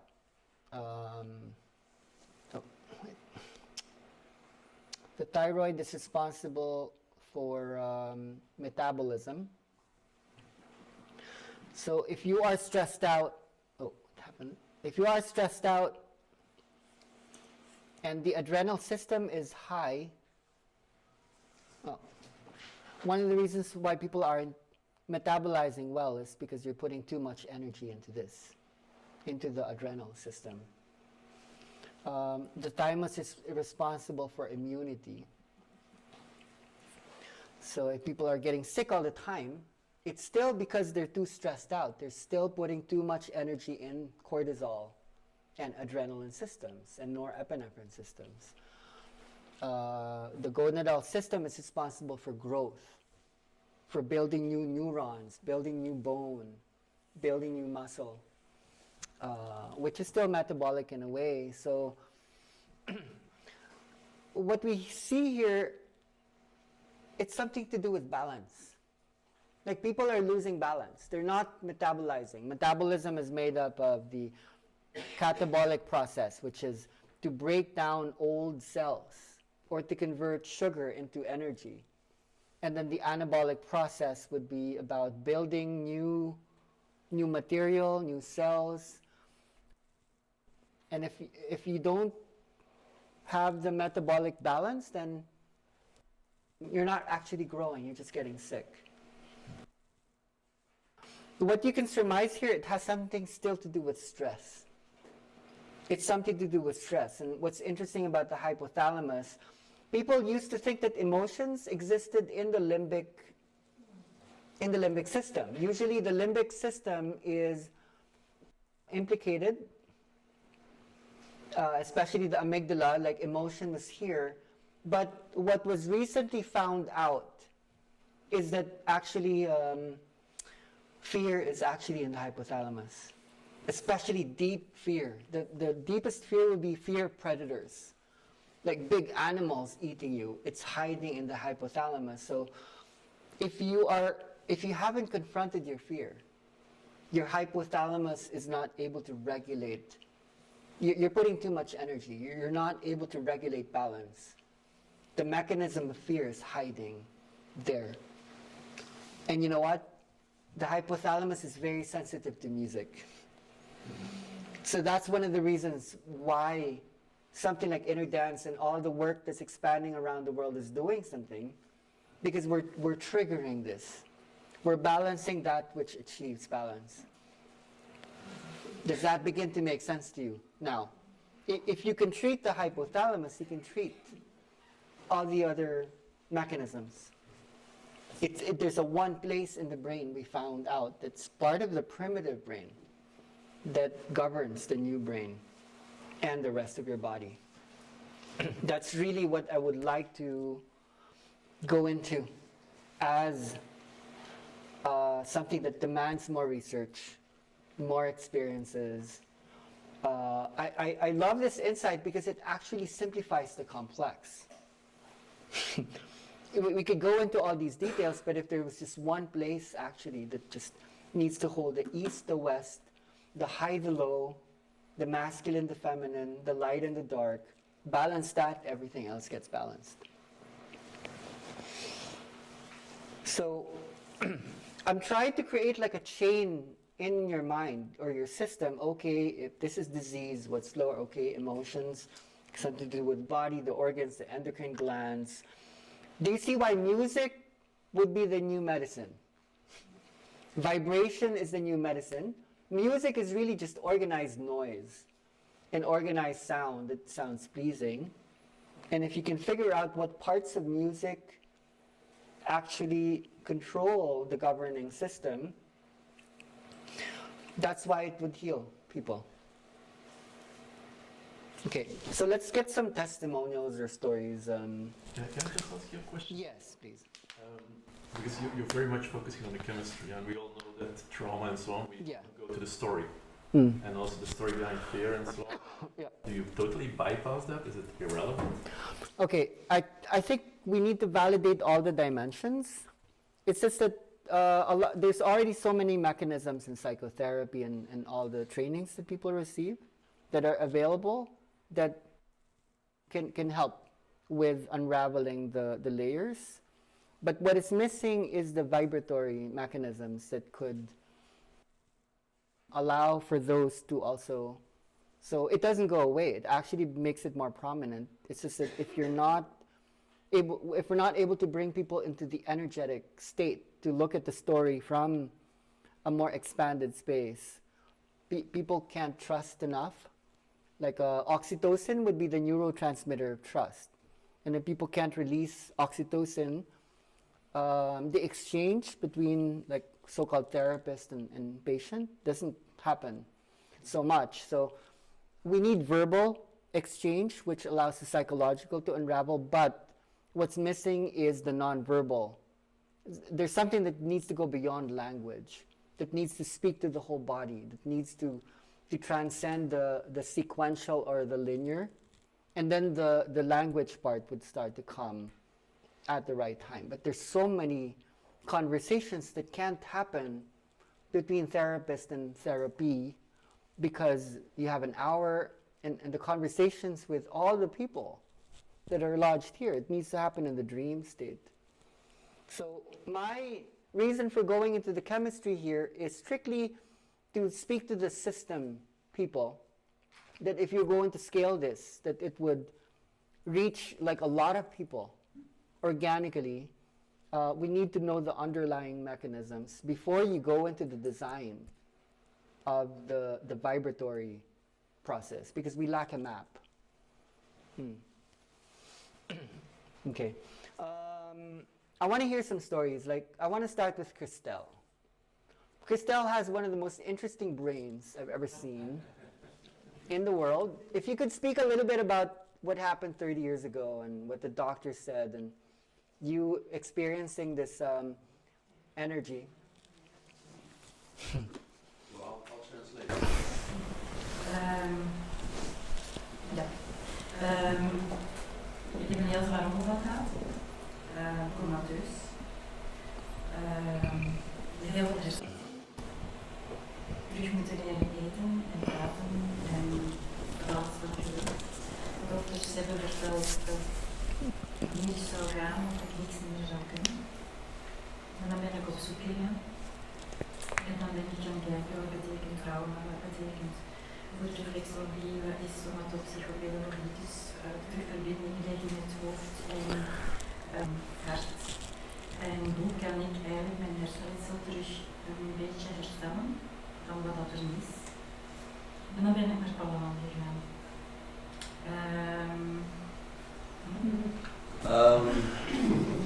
Yeah, so she had a very severe accident with a lot of brain damage. She was in coma for quite some time. And the doctors told her that she would not be able to do much anymore. So she started searching for things, doing some medications, and the end of her search, well not the end, but she ended up in the Philippines with you. This was a total breakthrough in her search, in her journey. Dus ik kon heel veel dingen zien, mentaal, geraakt. Heel goed Engels, maar ik denk eigenlijk het Engels spreken, dat is wel moeilijk, dus ook in Frans.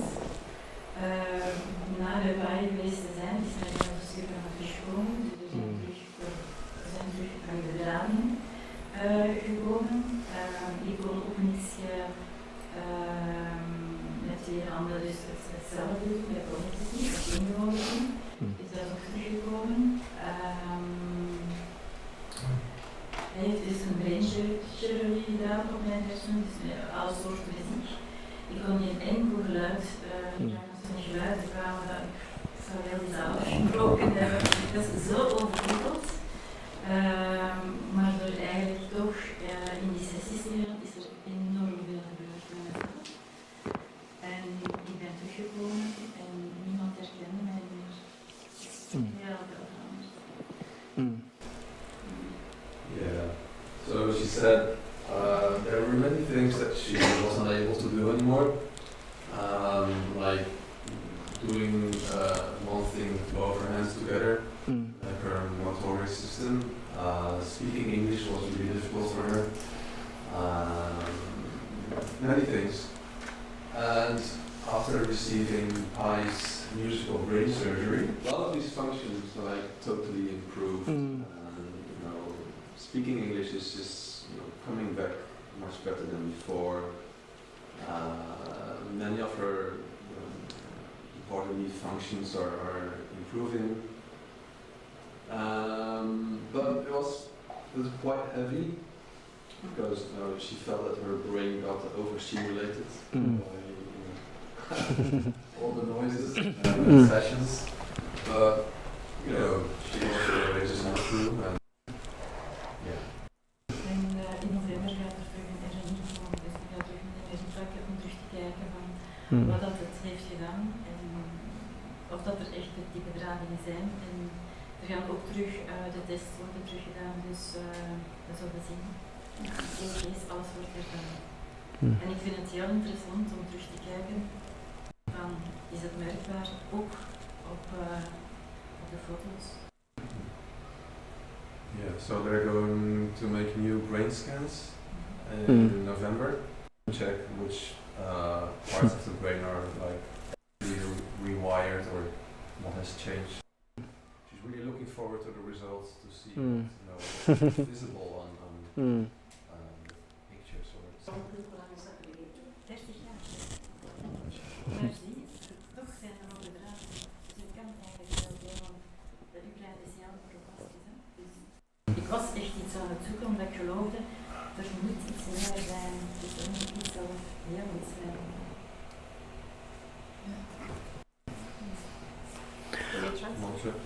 Yeah, so she asked like how long ago was this accident? She said like 30 years ago. And she was explaining that, you know, the brain is really neuroplastic. She kept on searching for, you know, new solutions, keep on trying. And yeah, she found it. And it was in this, yeah, which is amazing because 3 decades, it's quite hard to almost overnight actually bring functionality back. This is becoming common, but there's something about her Belgian brain that actually pushed us into, because what we're interested in is non-invasive treatments, but we actually learn how to invade. And what would happen in the Philippines, or Maya, would be we would find the sounds that irritated her the most. And she would just be like, whoa! But then she learned to sit with them. And then the more she sat with them, then she would just go. She would just relax. And then we'd find the other frequencies that higher and higher, faster and faster, lower and lower. And she'd tell me, I can't stand that. It's so painful, but all the more I'm going to sneak it in. And we realized that the more we held the range or the spectrum, she was telling us in Maya, like she can't do the simultaneous like contralateral movements, and then in her second inner dance she just began to do this, and in her brain like, oh wait, what am I doing? So a lot of that isn't actually happening on brain regions per se. It's happening in the nerve tracts, which are the bundles of nerve axons. So the first thing we worked on was the corpus callosum, because there are 2 brains, right? They're separated by the commissure, but what binds them together are these fibers. And then when you play the sound, you actually send a lot of electricity in between the hemispheres. So we knew she had a problem with her corpus callosum, and probably the arcuate fasciculus, the corticospinal tract, and the fornix, a lot of which allows the brain parts to communicate with each other, but this is the most important. And I knew it had something to do with her corpus callosum.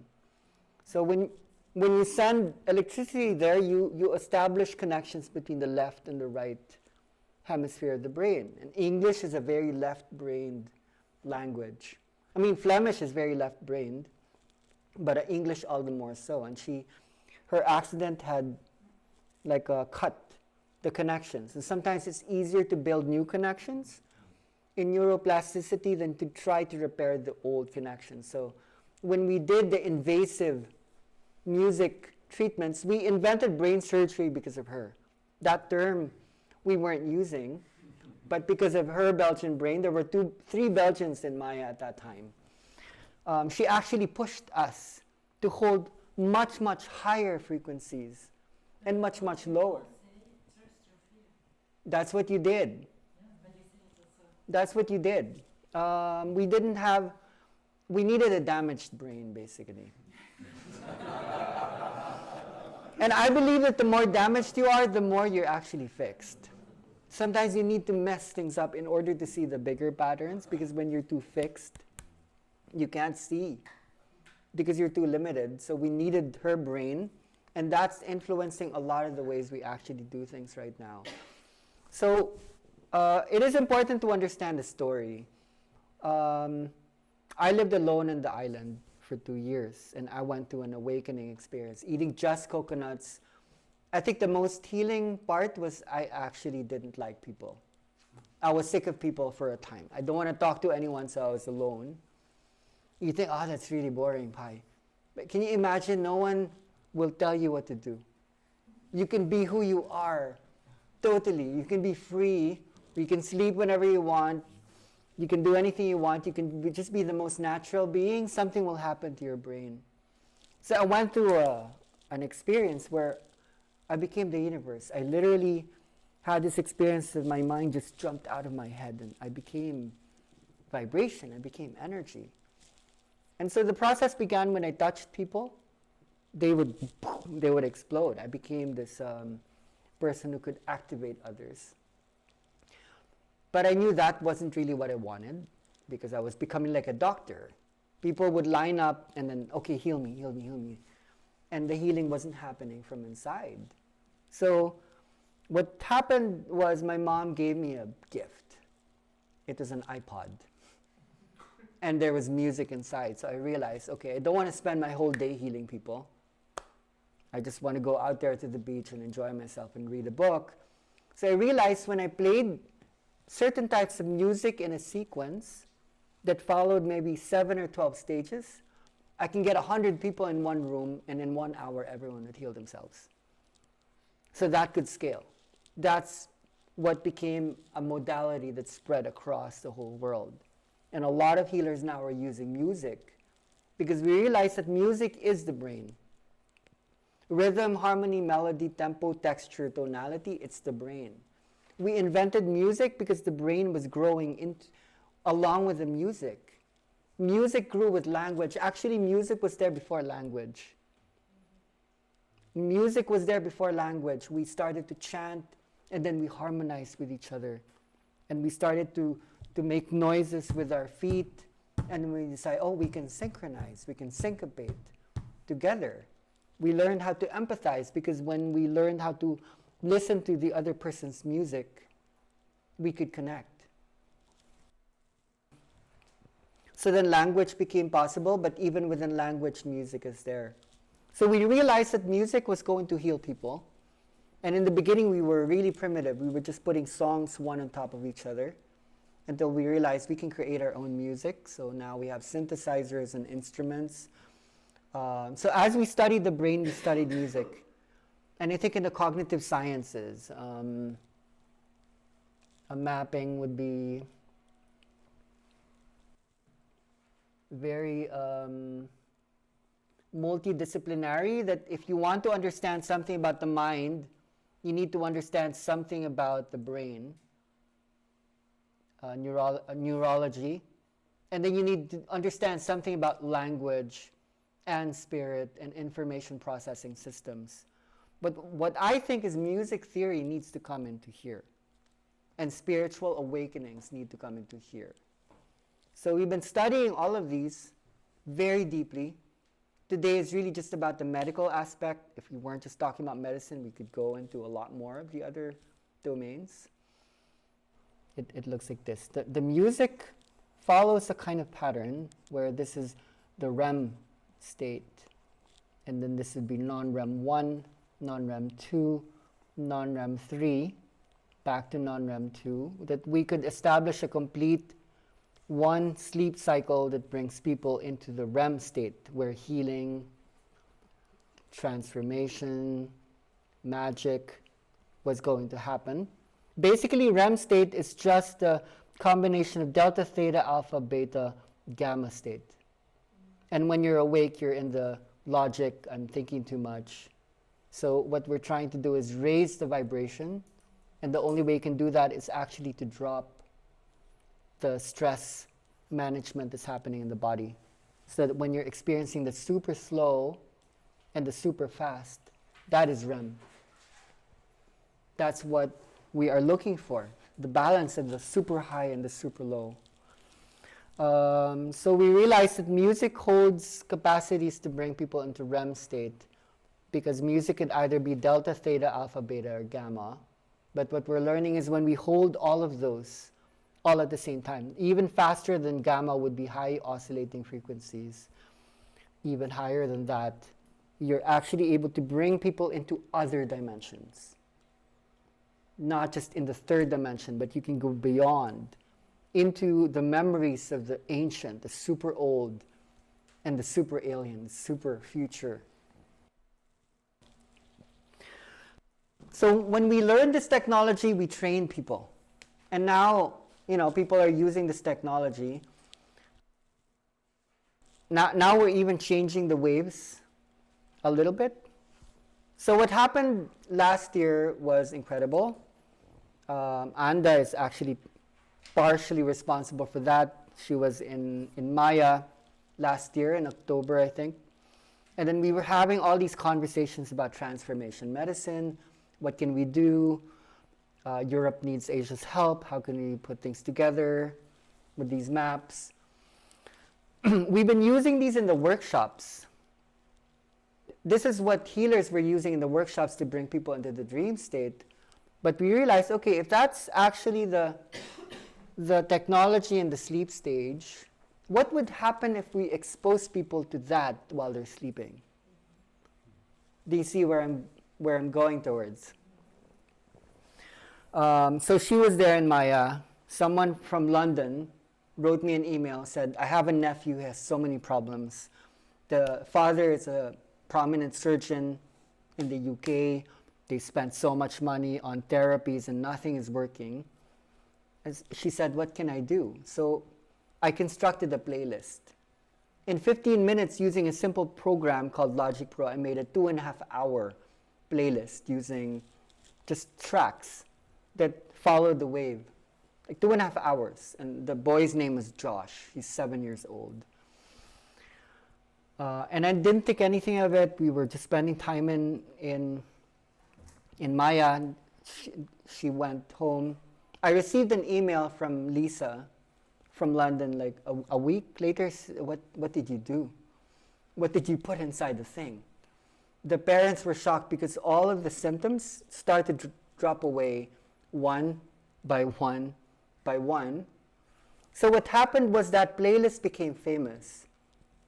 They started to pass on the playlist to people around the UK and then in Belgium, and then in other places. And the parents who didn't know what to do with their children, they were like, oh my God, what is here? So then she sends me an email saying, okay, Pai, I have a problem. So my mom had cancer, lung cancer for 2 years, was operated, okay. And one day she called me and I can understand what I'm reading. So we thought you need a new glasses. And then she got in the hospital and she had metastasis, brain metastasis, big ones, 3 of them. One was like an apple. So I made her next day, I think, the playlist, and she was hearing every night. And then she became also radio surgery, and she became chemotherapy, and of course playing all this playlist over and over again.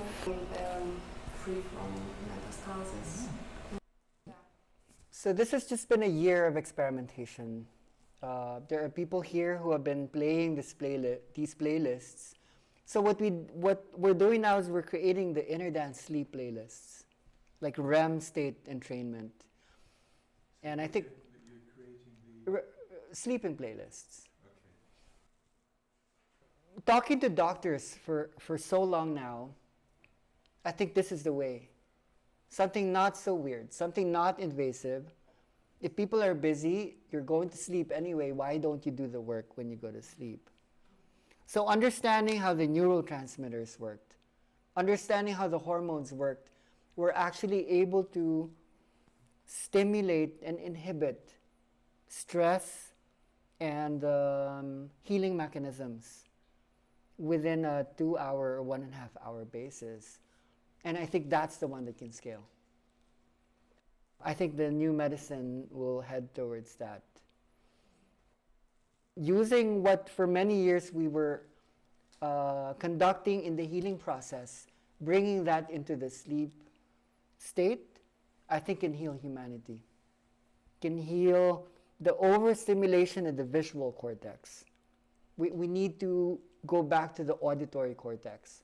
When we're living in the tribal times, what we call oral tradition, when before literacy, reading and writing, we were listening a lot more. But right now, what's wrong with modern human beings is our eyes are overly stimulated. Artificial lighting, when it's actually supposed to be dark. People are awake too late. They ruined their rhythms. People lost the real natural rhythms. So to bring that back, you actually need to amplify sound to allow the auditory cortex to rebalance the visual cortex. And this is what we're applying in schools.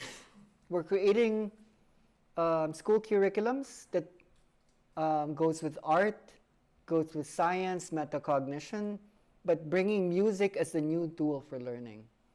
Like children aren't learning because they don't access the vibrations in the lessons.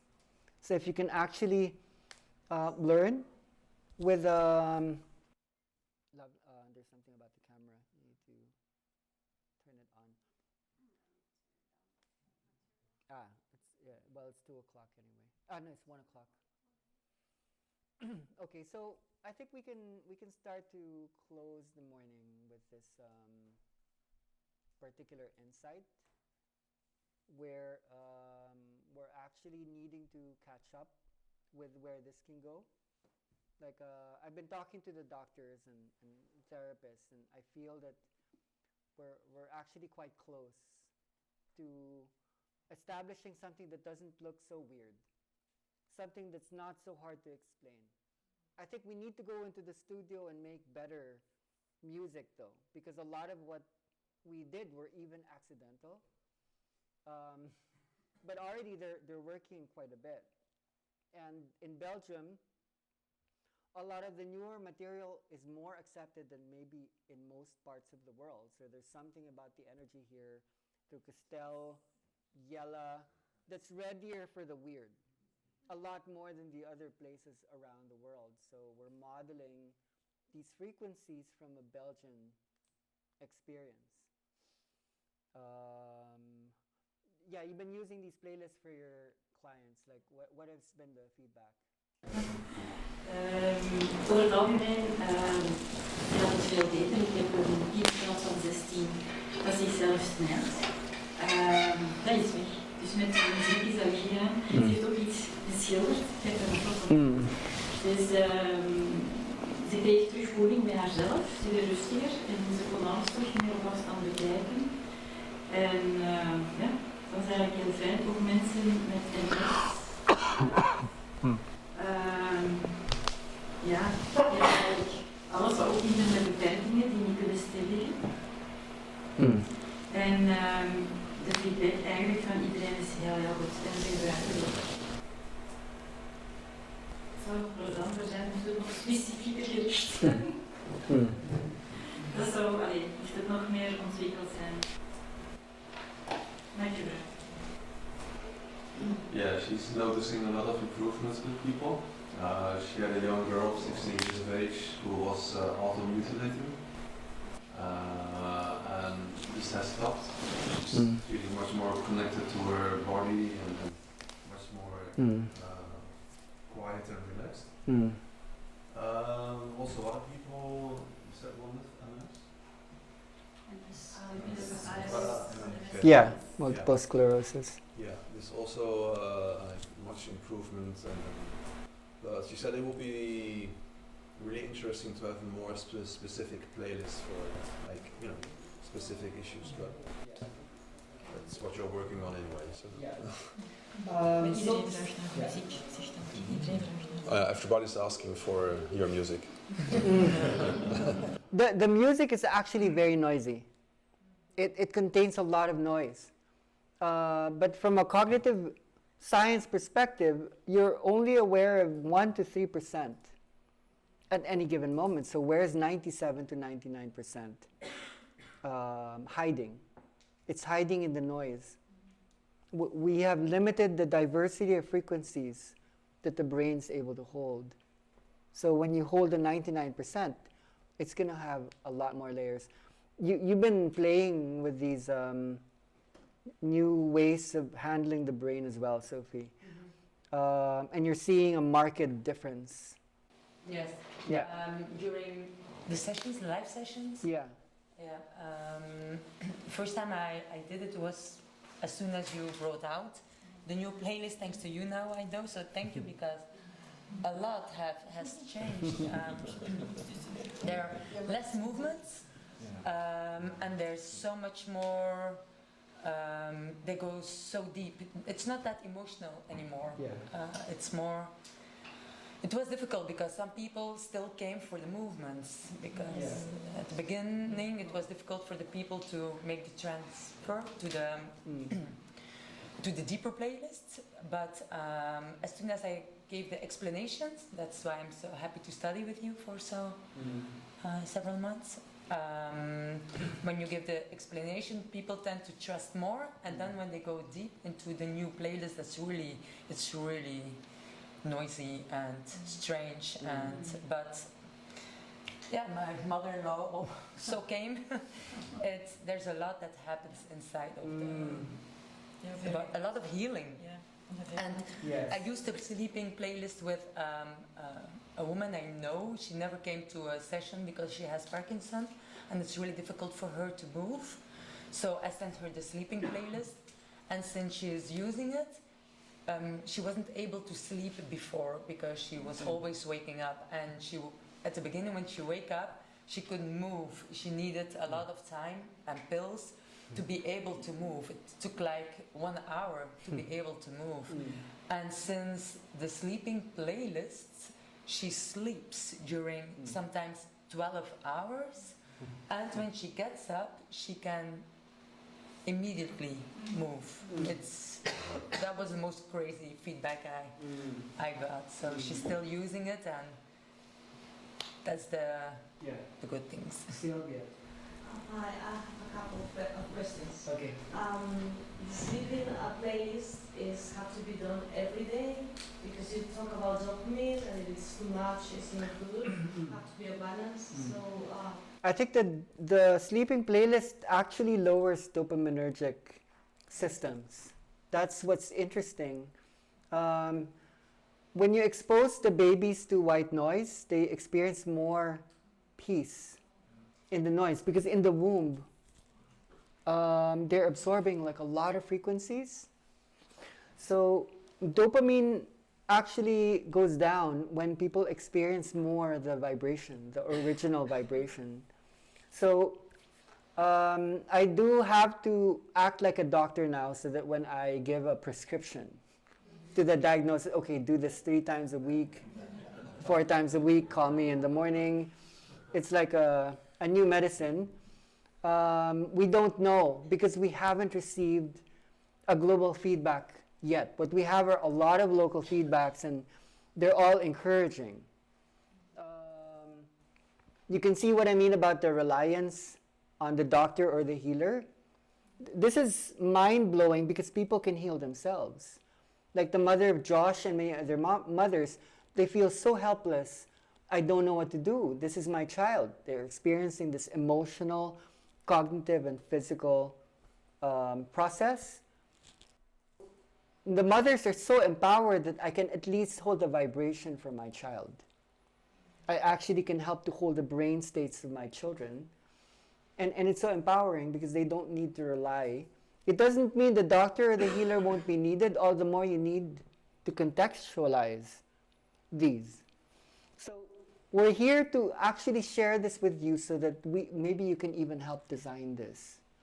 Maybe we can explore this together. Prissy, you've been experimenting with this. What's been your finding? Well, lately I have, my partner has addiction problems. So it was very interesting, because I was using the sleep sounds as well. And I think on and off for like 2 months. He doesn't drink any longer. He's not crazy on his job because he had a gambling addiction before. And that shifted in like substances, like alcohol, but also overworking. So that completely shifted.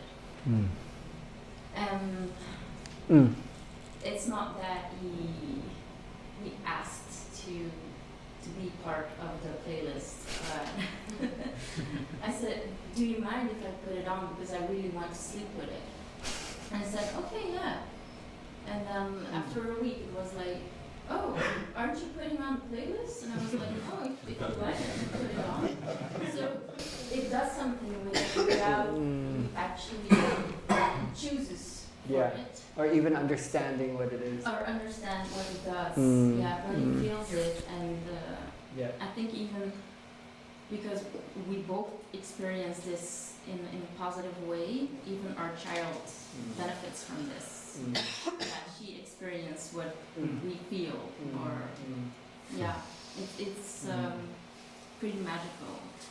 It's a big success rate for anyone to be able to contextualize that much frequency that can help to encase a person almost in this womb-like structure built in sound. Like right now, in the last months, some people in South Africa, in Cape Town specifically, are introducing this to addiction centers. Now the main addiction in Cape Town is called tuk, which is a methamphetamine. It's a stimulant, like crystal meth.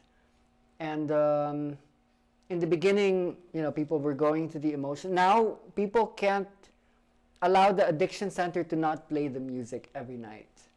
So they actually got addicted to a new addiction, but it's at least vibration. It's not poisonous. It's a brain state. And because methamphetamine doesn't allow you to sleep, they're all like, oh my God, sleeping like babies. They're dreaming. A lot of the other problems are going away. Addiction levels are going low. So for me, addiction is really just an autonomic nervous system cycle, and understanding everyone's addicted to something or other now. We're going into the roots of being able to heal this, using vibration as the main tool. Yes? Are there people who are not receptive to this? Some people can't stand it. It's like, I can't go to sleep. They're getting activated too much. So I think people in a crisis mode are more receptive. I think for doctors, you might want to study this as a pain management mechanism. But you need to be able to explain this in a way that this can be received. Sleeping disorders, anxiety, fear. But the feedbacks have been more generally good and super effective. Like I'm actually shocked. I wasn't expecting that this was going to work. But they're like her mother can't be more conservative. How old is she? 17. Like small children, you would expect that this is going to be hard to actually explain in the West. But it's being more accepted in the West than some of our experimentations in Asia right now. I feel like people who are able to let go and to go in stress are more receptive than people who are still like, I don't really think it's going to work. Like, that's what I mean. Can you block it? But I think people who really block it don't start with it. Like, I feel the people who really get started, at some point they sink into it. But maybe you block it in an unconscious way. I don't know. I don't think we're ready for mass scale introduction of this. I think there needs to be early innovations, early adopters. It needs to be more contained so that if we can show people that there's something about it that allows it to work. Because the technology is there. Primarily, it's now a healing mechanism. Healers are using it while people are awake. We really just decided to bring it into another system, which is when they're sleeping. And some of the feedbacks I'm hearing are actually a lot more optimal than when people were doing it awake. And when people are awake, it's more easy to fight it or to not let go. Yeah. When you're sleeping, Yeah. it's happening. Yeah. So then it's just a choice to put it on or not to put it on. Yeah. But yeah, to answer your question, the people who are more receptive are usually the ones who have like pain experiences or emotional, physical crisis. The ones who are more or less. But I do know a lot of people are using it. Like Katerina, you've been on it. Do you want to share feedbacks? Maybe I would like to start with the old and brand new brain you were talking about. So when I started this journey in 2017, so I've seen what was in my mind was so here. Actually, yes, to start with the old brain. So on a daily basis, I go to my work, and it's in the center of Brussels. So very busy one, very crowded. It's like everything I avoid all my life. And I was telling this story about myself. I cannot handle this, all those noises, stress of the city, people. It's just not my thing. And so for sure, I've noticed the reaction of like protecting myself, like this, and going through this place. And actually, I work in a chocolate shop, so even though I had my apple, my banana, for sure I have this addiction. I'm going to eat tons of chocolate on a daily basis. So it's true. Even though I've done like an inner work about why I'm experiencing this, and it already helps, and for me it's really that contribution with music, inner dance, and like consciousness, awareness. This is really important to me.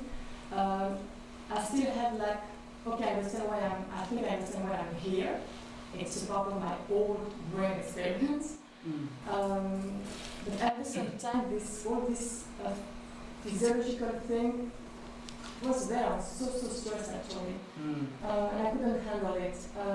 And just we will see this baby sleeping on, and for sure I don't sleep well. And I played it. Yes, I would say, oh my God, I don't like this kind of sounds, and I would press stop. After an hour, I couldn't handle this thing. But it was okay, I wasn't judging myself about it. And I had to say, the day after, in the morning, I felt, oh, I had such a rejuvenating sleep. It's been months. So it was beautiful to have like the experience, really to feel it with the body. That was the first thing in the morning. So I went back to this job, the same thing, and I just noticed that because I'm rushing all the time like crazy, and I started to feel like my heartbeat is going so fast, and you can yes for sure if you experience so much stress, for sure you're able to be aware of your heartbeat. For me, no. I wasn't aware. I was so close, everything that completely disconnected. And okay, so this is really, there's something's happening here for me. This is beautiful. And from there I started to slow down everything. I couldn't change the actual context, but yes, I could like slowing down.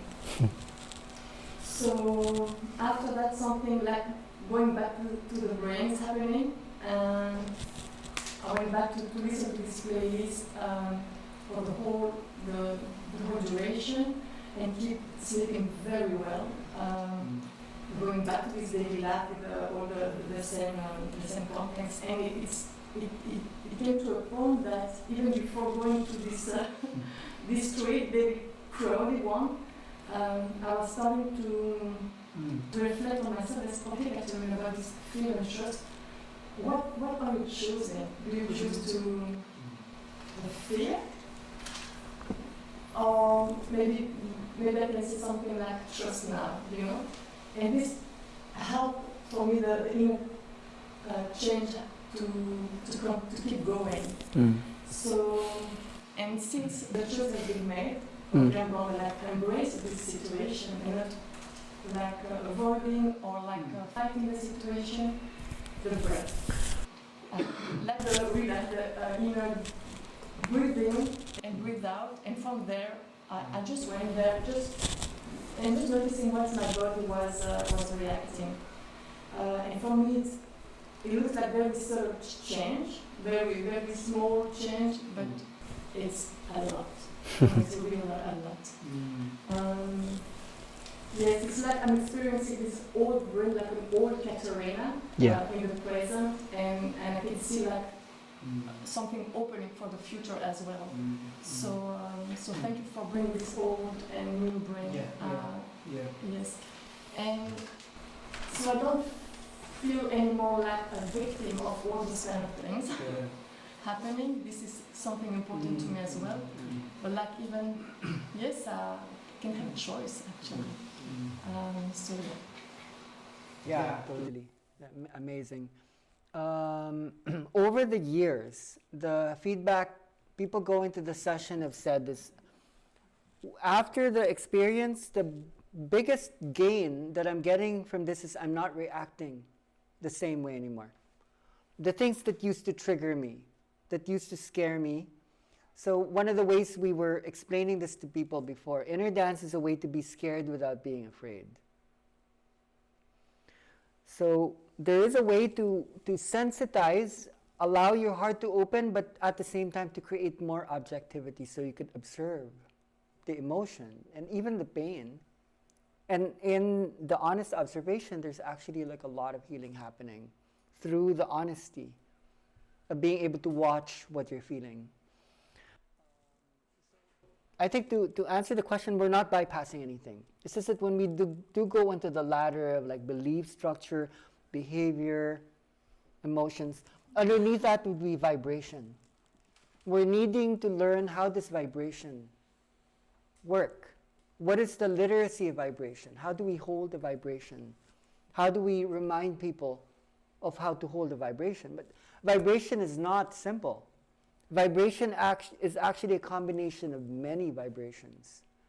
And to learn to balance that, like a baby would or a dolphin would, means you need to be able to hold a lot that's not limited and not, that has to be diverse, like in a way. Just really being open. Being open. That almost anything happens to you and I'm actually just okay. You can hear the worst news. Okay, you're super sick. Okay, I can do this. I can deal with it. So people don't retract. You keep them open, like in a certain way. So I'd like to invite you to reinvent your concept of sleep. Don't think of sleep as